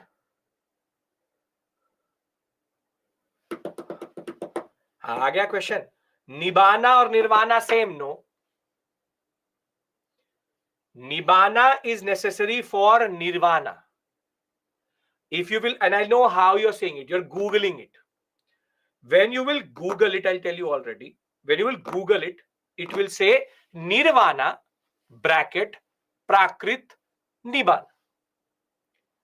But don't trust Wikipedia too much. Because Nirvana means moksha. Nibbana is a precondition for Nirvana. Sometimes used interchangeably but are not the same thing. Okay. Nibbana, person, desire, death, Parinibbana, famous person. Very good. Shah Rukh Khan dies, Parinibbana. Okay. Upasak is a male, Upasika is a female. If person is died and not his desire, then you will not get Nirvana. Then your Nibbana did not happen. Nibbana is both death and desire. Yes, very good. Can be simultaneously, cannot be simultaneously. To become a Upasak to monks, your first Nibbana should happen, which is your desire should go away. Then, now you are going to make it into a CSAT question. I know that. Now you will confuse yourself and confuse everyone along with it. Nibbana implies death of desire or both. Nirvana, Parinibbana can happen same time. No. Mahaparinibbana does not mean Nirvana. It means the death of an enlightened person. Nibbana, simple. Nibbana means death of body and desire. Mahaparinibbana means death of an enlightened person, very important person. Nirvana and moksha is the process of getting moksha itself. Right? Okay. take a break, think about it. We'll come back at 7:05 and we'll take the story forward. Now, the more important discussion after this, Buddhist councils, the most important discussion. Okay. Parinibbana, Mahaparinibbana, same thing, yes. After that, how they get nirvana? Nirvana is the act of getting moksha. That's an English word for moksha. Nibbana attained by follower, Mahaparinibbana enlightenment. Yes, very good. Moksha in simplest way. Moksha is when your soul stops. Nirvana, moksha means same thing, which is soul comes out of birth and rebirth cycle. Difference between Parinibbana, Mahaparinibbana, same thing. Upasaks were used to live in their house. They were attached to materialism. Yes. Devansh. Death of desire is Nibbana to get nirvana. Yes, very good. Naive type of question, Pooja, I will show you. UPSC asked a question that in Buddhist history, Nibbana means what? Or Nirvana means what? Okay, see you.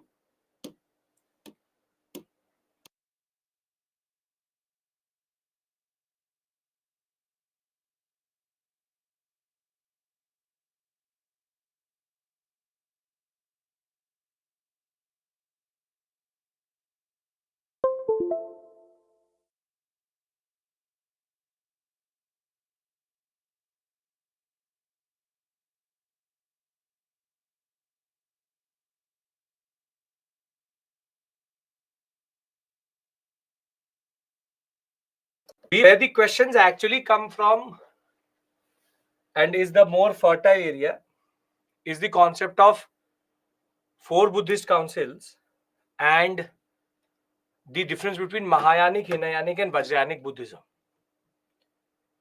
Wherein we have to understand what happened when rather Buddha died. So till Buddha was alive, he mostly operated in the core areas, which is Magad and all. He never went to the north, south, east or west extents. He operated mostly in the core area of the Mahajanpadas. That is true for Mahavira also and Buddha. And if you remember, Bimbisara and Ajatashatru were 2 rulers of the Magad dynasty. Bimbisara and Ajatashatru both were contemporaries of Buddha, meaning they lived when Buddha was also alive. So remember that in the core area of Buddhism never went outside towards, for example, Gandhara, Kamboj or to Anga or to Ashmaka. Never. In that core Ganga Yamuna sector, UP Bihar sector, he was there. Then how Chinese will acquire Mauryas, we will discuss that. So patience. It is Ashoka will start to spread it across the whole Southeast Asian sector. Now Buddha is dead.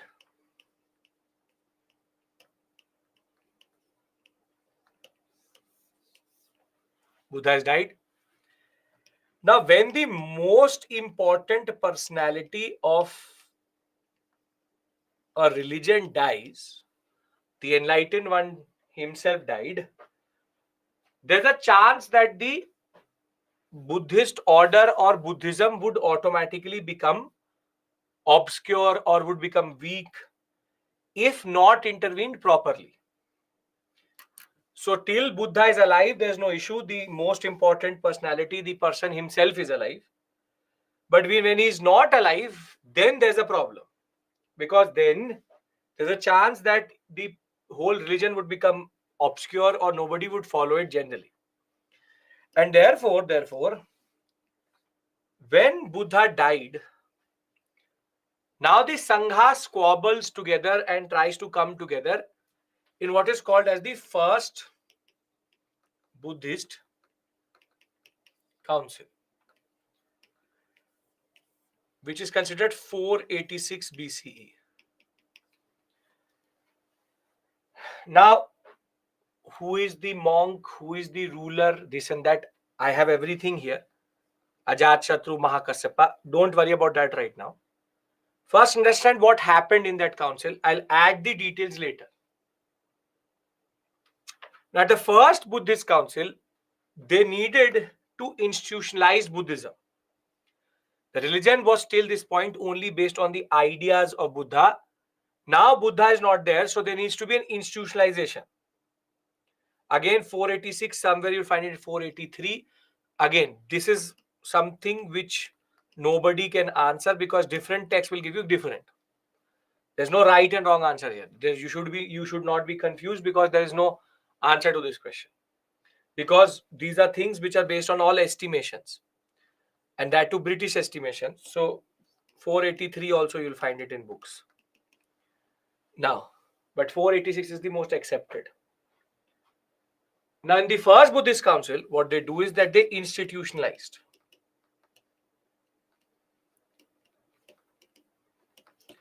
Institutionalize the religion. And how they institutionalize religion is that they write down the teachings of Buddha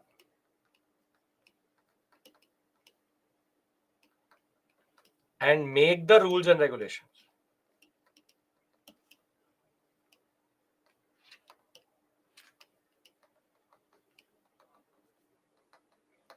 Make the rules and regulations. What do I mean by this? What do I mean by this is that Vinay and Sutta Pitaka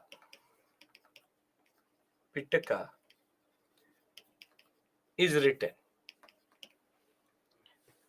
Now, there are three texts which together are called the canonical text of Buddhism, basically like Bible and Quran. Vinay Pitak, Sutta Pitak, and Abhidhamma. Abhidhamma is not here, it will be written later. These three texts are together called the rule books of Buddhism. Vinay was the book of rules and regulations for monks,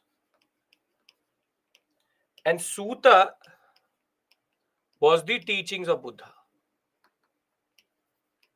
What he said.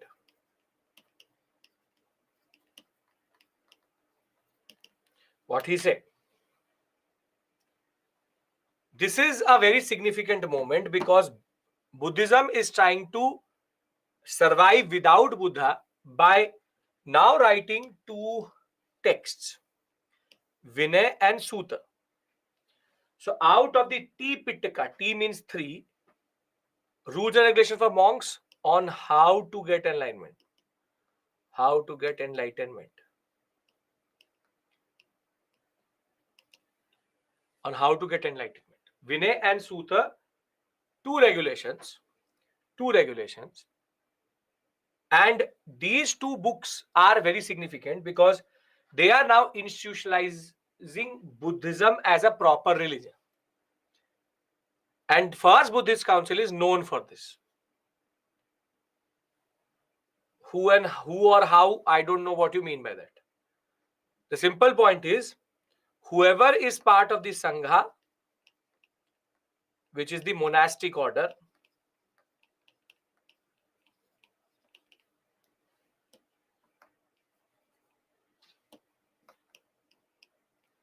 that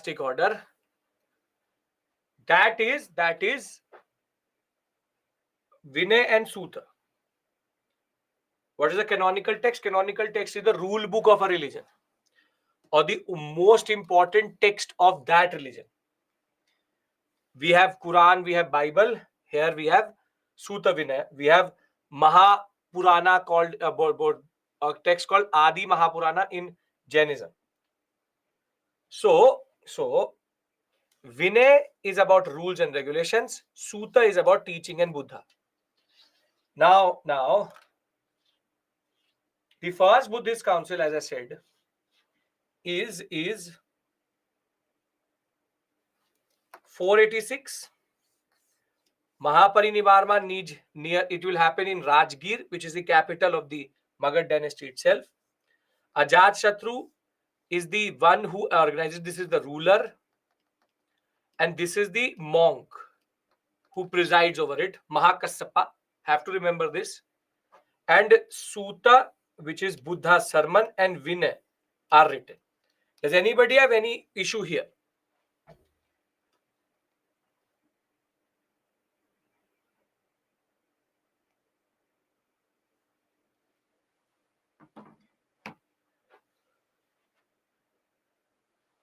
No issue? First point of council, institutionalization of religion means religion has been made into a proper institution. And for that, you need rules and regulations and a book to follow. Okay. Buddha has died, first Buddhist council, two books written, Vinay and Sutta. Sangha is the monastic order. That monastic order needs a rule book, which is Vinay, and Sutta is basically what Buddha said. This is the codification of Buddhism in a way, sure. Match the following comes in the examination. Any form of question can come from this examination. They were written after Buddha's parinirvana, yes. Obviously, till Buddha is alive, you don't need this text. Does monk mean who got moksha or who have killed all their desires? The people who have killed their desires are on the path to becoming enlightened ones. Now, Sangha, Sangh, monastic order, people coming together, the institution, the people. Sangha means Sangh. Sangh means people coming together, monastic order. How do I explain it to you? The monks come together to create one institution, that is Sangh. Sutta has nothing to do with Sutra. First Buddhist Council 486, most accepted, 483 also given in certain texts. Can I move to second Buddhist Council? Because there will be a start of issues. Sangh means group, but that is not what he's understanding. Group of people together. Okay. Can I go to second Buddhist Council? What is the role of Bimbisara here? Nothing. Ajatashatru is Bimbisara is already dead. Okay. Who organized and presided needs to be remembered. Yes. Now the second Buddhist Council happens, but the context is very interesting. See, between 486 BCE and 386 BCE, exactly 100 years, there were multiple questions which were rising and coming up with regards to Vinay. There were two groups which will emerge. One group said Vinay Pitaka is very hard to follow.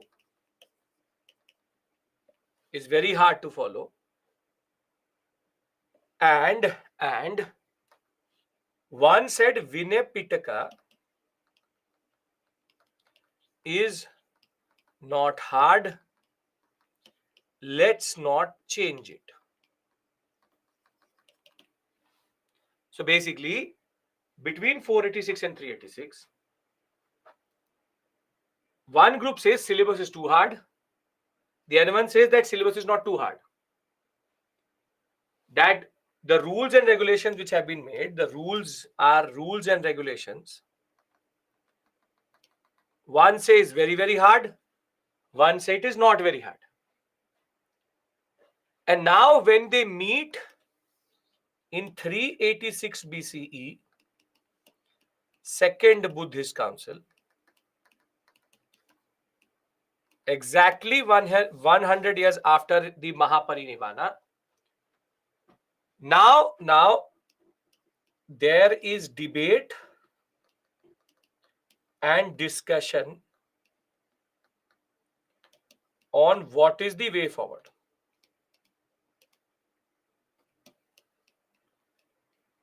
Because the question was, Vinay is too hard.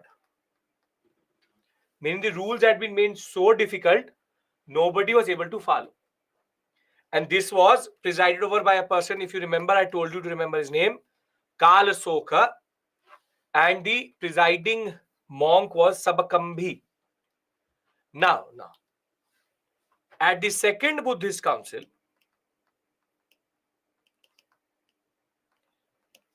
the first split of the Buddhist Sangha will happen.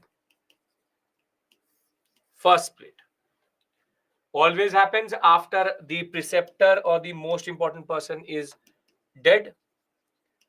Buddhism split into two groups. One was called the Theravada, and the other one was called the Mahasangika.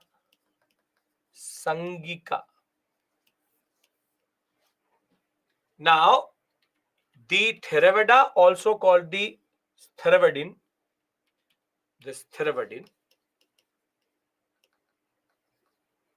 said that Vinay Pitaka does not need to change. They said Vinay Pitaka needs to change. And what happens is that they are the minority group and they are the majority group. They're the majority group. The majority group straightforward says that we need to change rules and regulations of Vinay Pitak. And therefore, the most original, and this will go now in a separate direction altogether. This is the oldest and the most original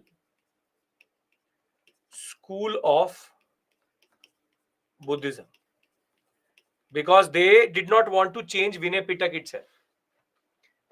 And it will be rather the Mahasangika which will take which will take Buddhism forward. So basically, a minority group emerged here, and that minority group left the Sangha itself, making it a part of Buddhism, the oldest and the first school to emerge automatically. So first Buddhist Council, 2 books were written. Second Buddhist Council, first split.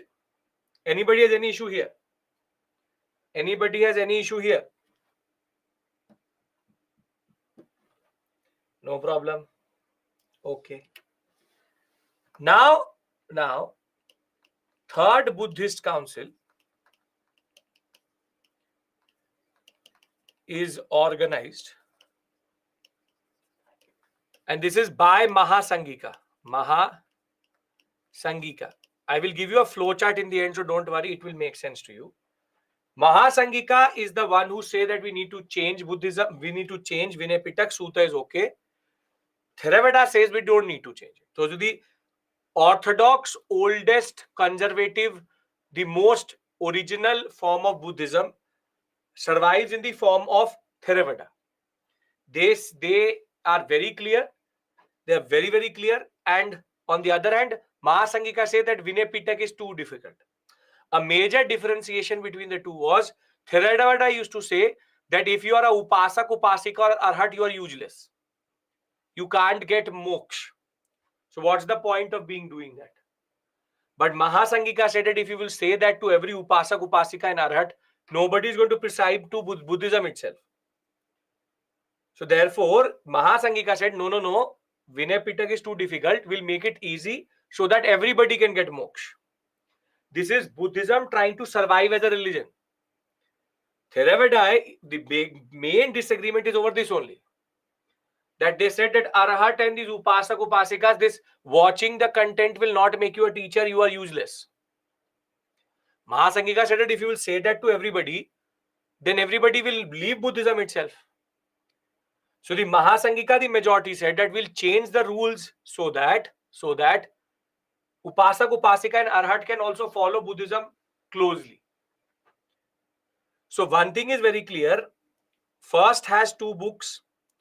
Second has a split.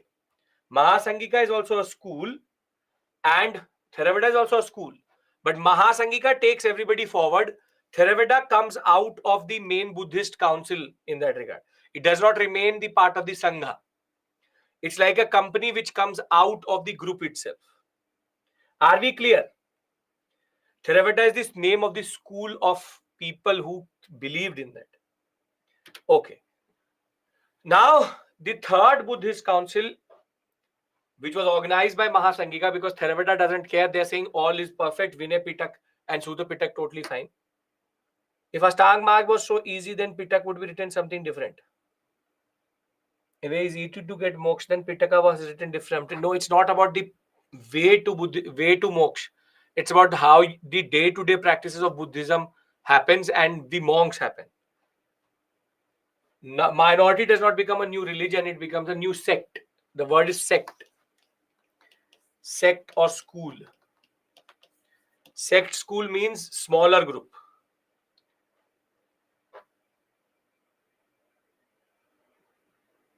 You are saying need to change Vinay, but you have written no need to change rules and regulation in Mahasangika.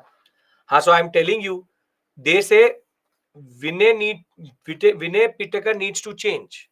We need to change the rules and regulations. They are the ones who say that do not change. Akanksha, where are you reading? They are the ones who say Vinay does not need to change. They say that it needs to change. What is the reason behind it? Took 100 years. Because when people start to practice, it becomes difficult. Panth, yes. Panth sect is the same thing. Okay. Now. Third Buddhist council. I hope I've answered your Akanksha.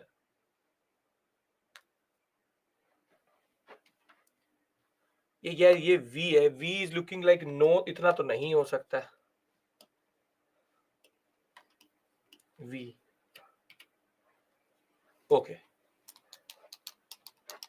At present, there are two. No. There are four.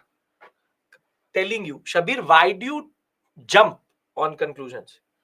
Not one, but 5 are there. Bahayanic, Hinayanic, Vajrayanic, Theravada. 4. Okay, and going to do that. Third Buddhist council is organized. And this is organized by no one else but Ashoka himself, the most celebrated of all. As I told you, 386, Kalashoka, Sakakambi, relaxation of some rules, difference in opinion, split, Theravada and unorthodox, Mahasangika. Now, the third Buddhist council is happening in Patliputra by no one else but Ashoka himself. And Mogali Tisa is the monk. Now, third Buddhist council, they write the third book, or the Tipitaka is completed. And that book is called Abhidhamma. Abhidhamma is basically the interpretation and philosophy of Buddhism. Basically, Sutta Pitak. Sutta Pitak only has Buddha teaching. Abhidhamma is the meaning of that. Think of it like that. Sutta Pitak is like the constitution and Abhidhamma is Lakshmikant. That what you take out of it. And now there are 3 books: Vinay, Sutta, Abhidhamma. Yes, summary and basic points. This is the rules and regulations. Sutta is the teachings. Abhidhamma is the philosophy and summary. Now you can see there's a pattern which is emerging. Even numbers, there will be splits. Odd number, there will be books. First, third books written. Vinay, Sutta, this is written in first. And Abhidhamma written in the third council. And second, there's been a split. So this should not be a problem. That discussion on number of conflicting ideas leads to Abhidhamma Pitaka being written, which is the philosophical doctrine of Buddha's teaching. And Buddha will now start to send missions to South India, to Burma, to Sri Lanka, to the whole of Southeast Asia, where Buddhism will start to spread now. But the real major thing comes in the fourth Buddhist Council.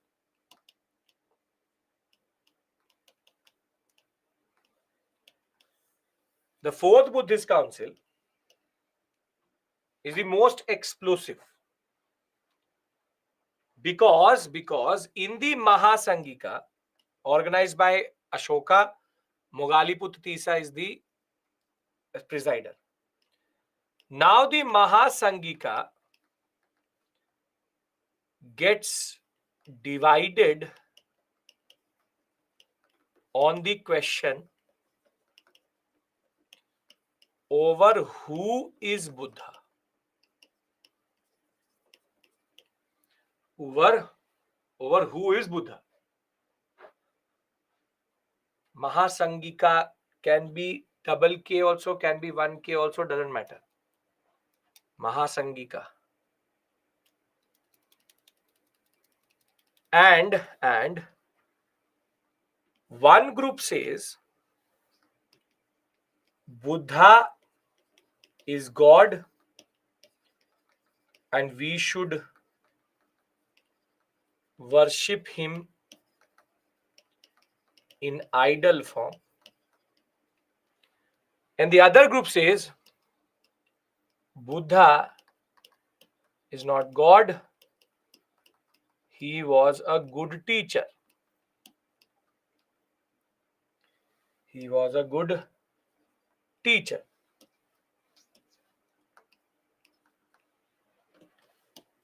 This is called Kanishka. I'll tell you who, don't worry. This is called Mahayanic Buddhism. Mahayan, they used to call themselves Mahayan. And this is called Hinayanic Buddhism. Please pay attention here, very important. So, if you look at it,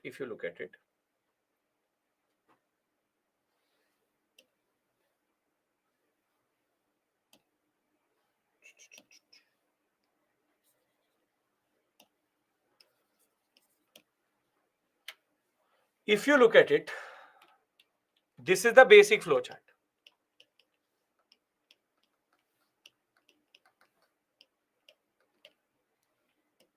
See, Buddhism,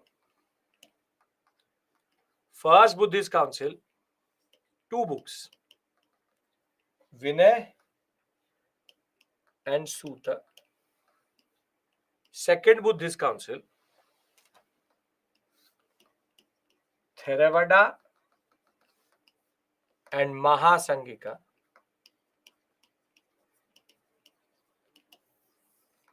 Mahasangika organizes third, where Abhidhamma is written. And at fourth, Mahasangika splits into 2, which is Mahayanic and Hinayanic Buddhism.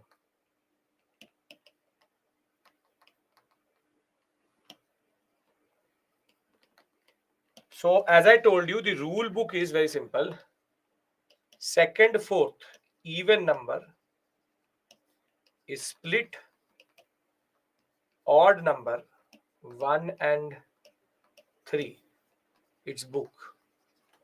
If you remember it like this, you will never forget it.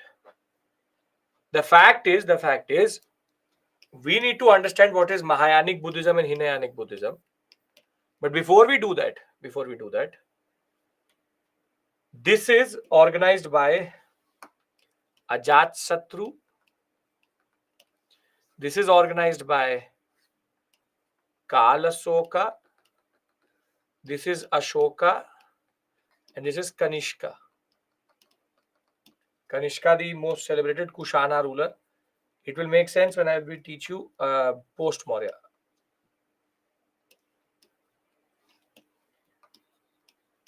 Kanishka. These are the rulers.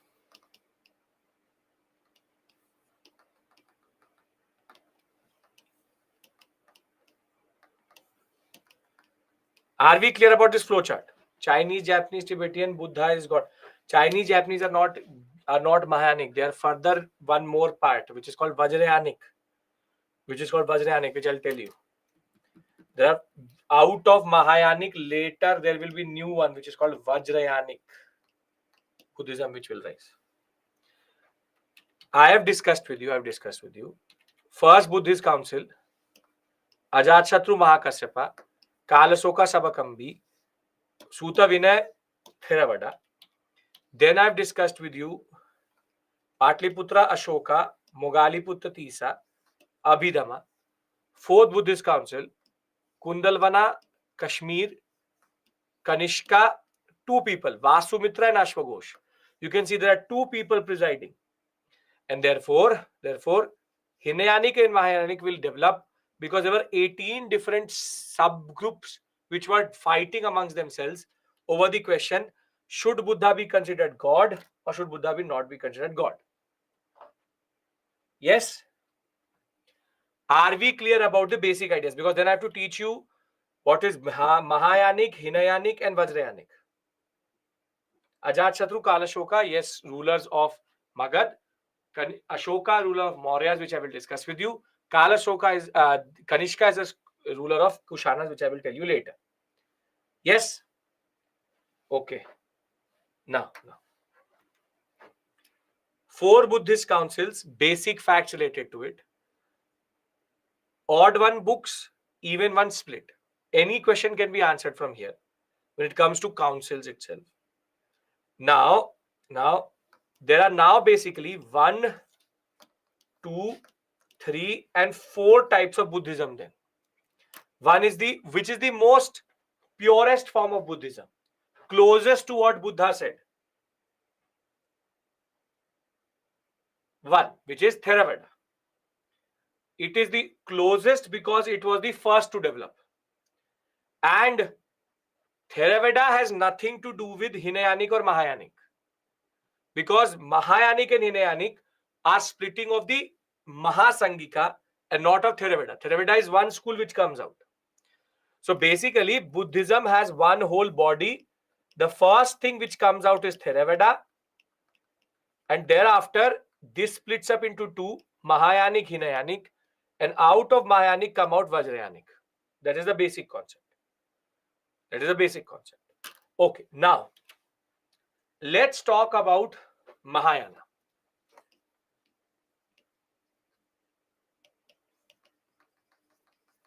Yes, you have to remember the dates. Yes, you have to remember the people related to the councils.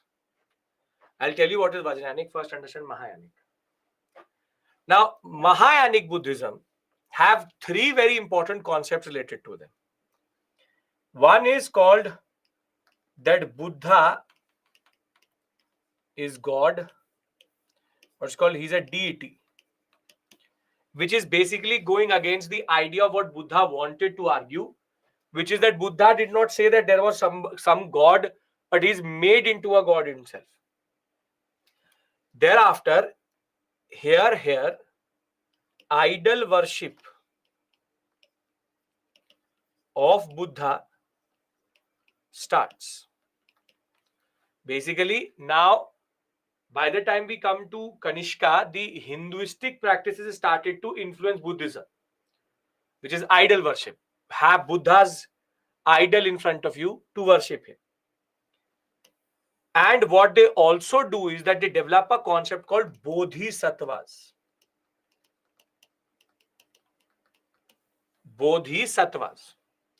Bodhisattvas are subsidiary gods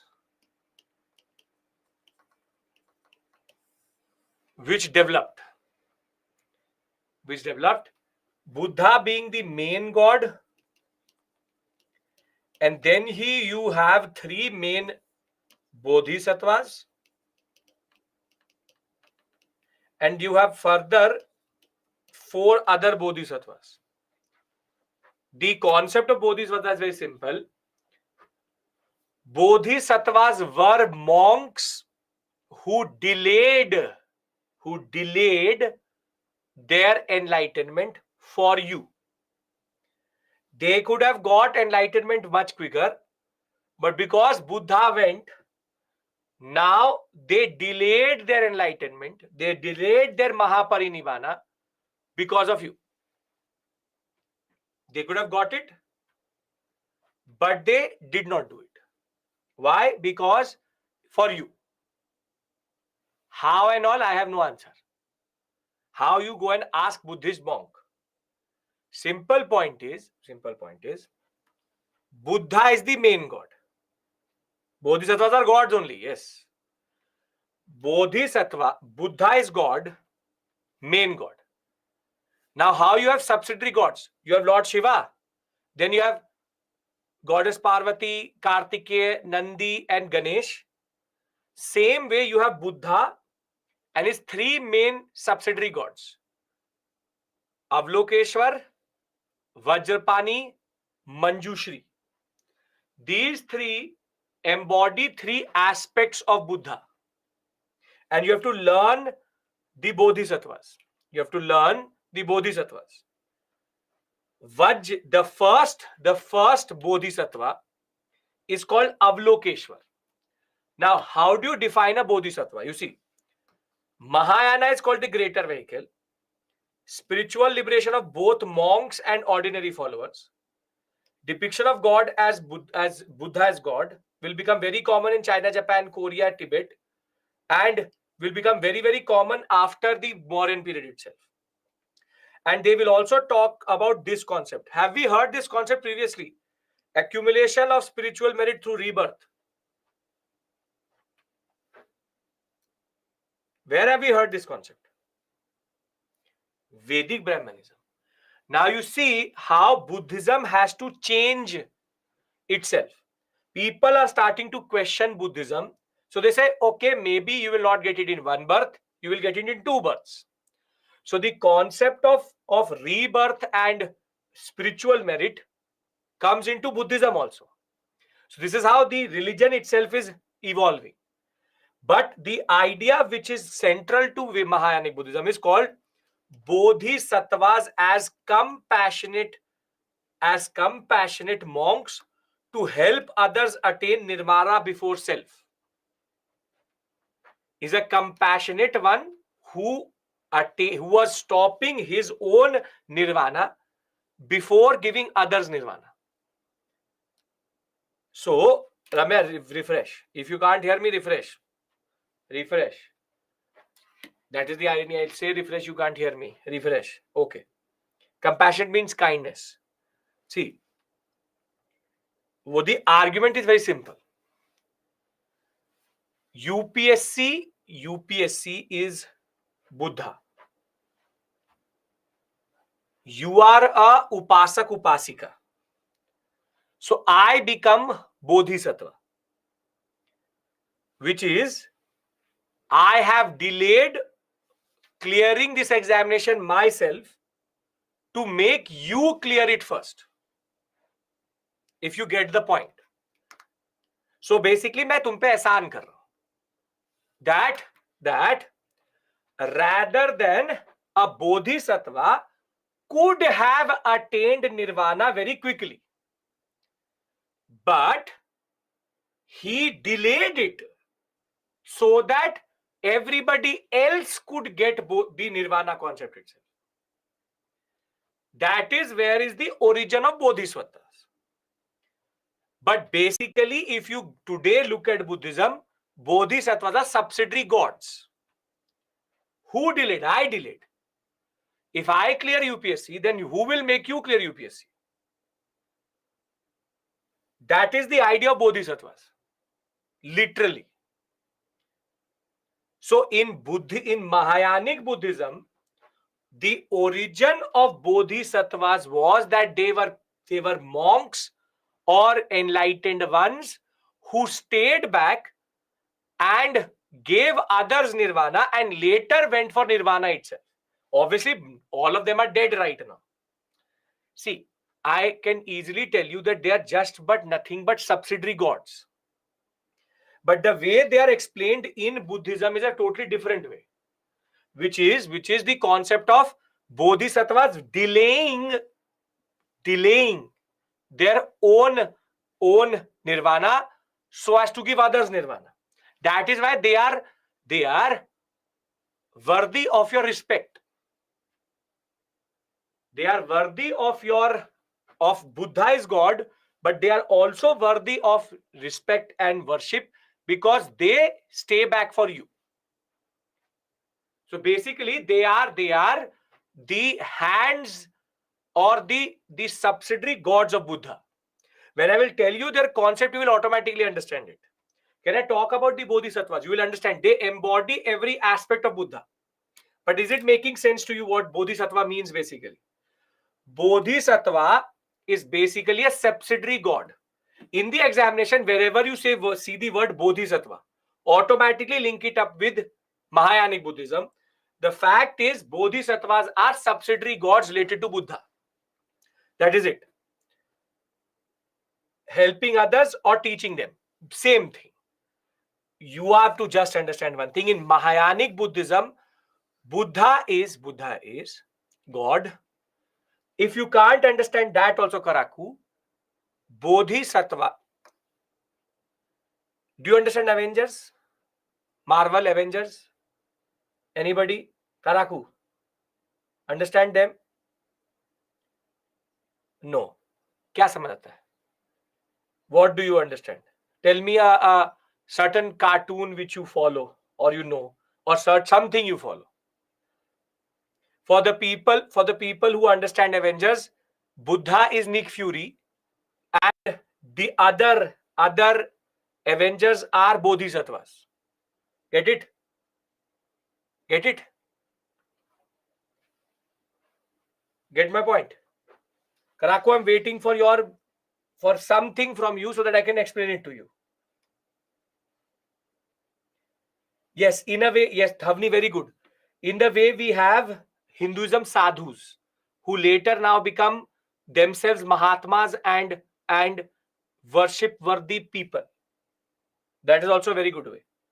But if you understand this concept of Nick Fury and Avengers, you will understand it. Karaku, do you understand it? What I mean by that? You said you didn't know Avengers only. Now you're saying I understand it. God, sub-gods. Very good. Perfect. So, both Buddha is God and everybody around him is the sub-gods. That's it. Simple, straightforward. It's not difficult. Prime Minister, COM. Very good. Also very good. Very good. Prime Minister and his cabinet. Very good. Ab now understand, Karaku? Anybody who did not understand this point? Okay. Now. The first is Avalokeshwar.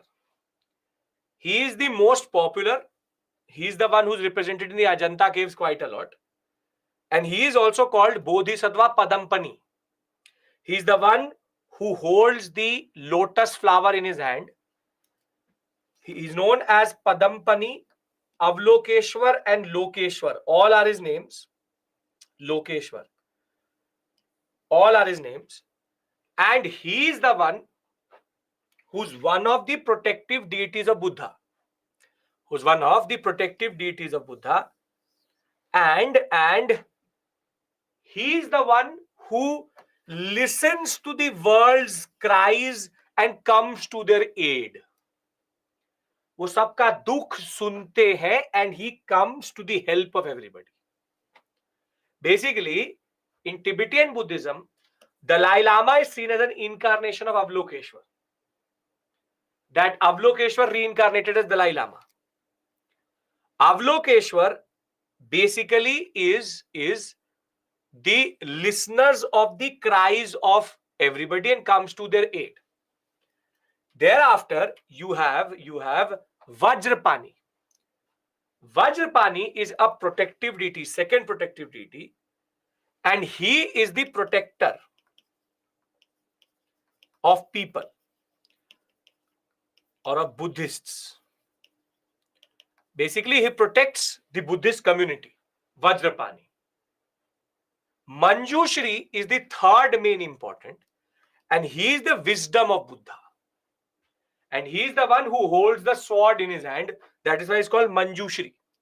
So basically, you have Buddha, Avalokeshwar, Vajrapani, and Manjushri, three main gods.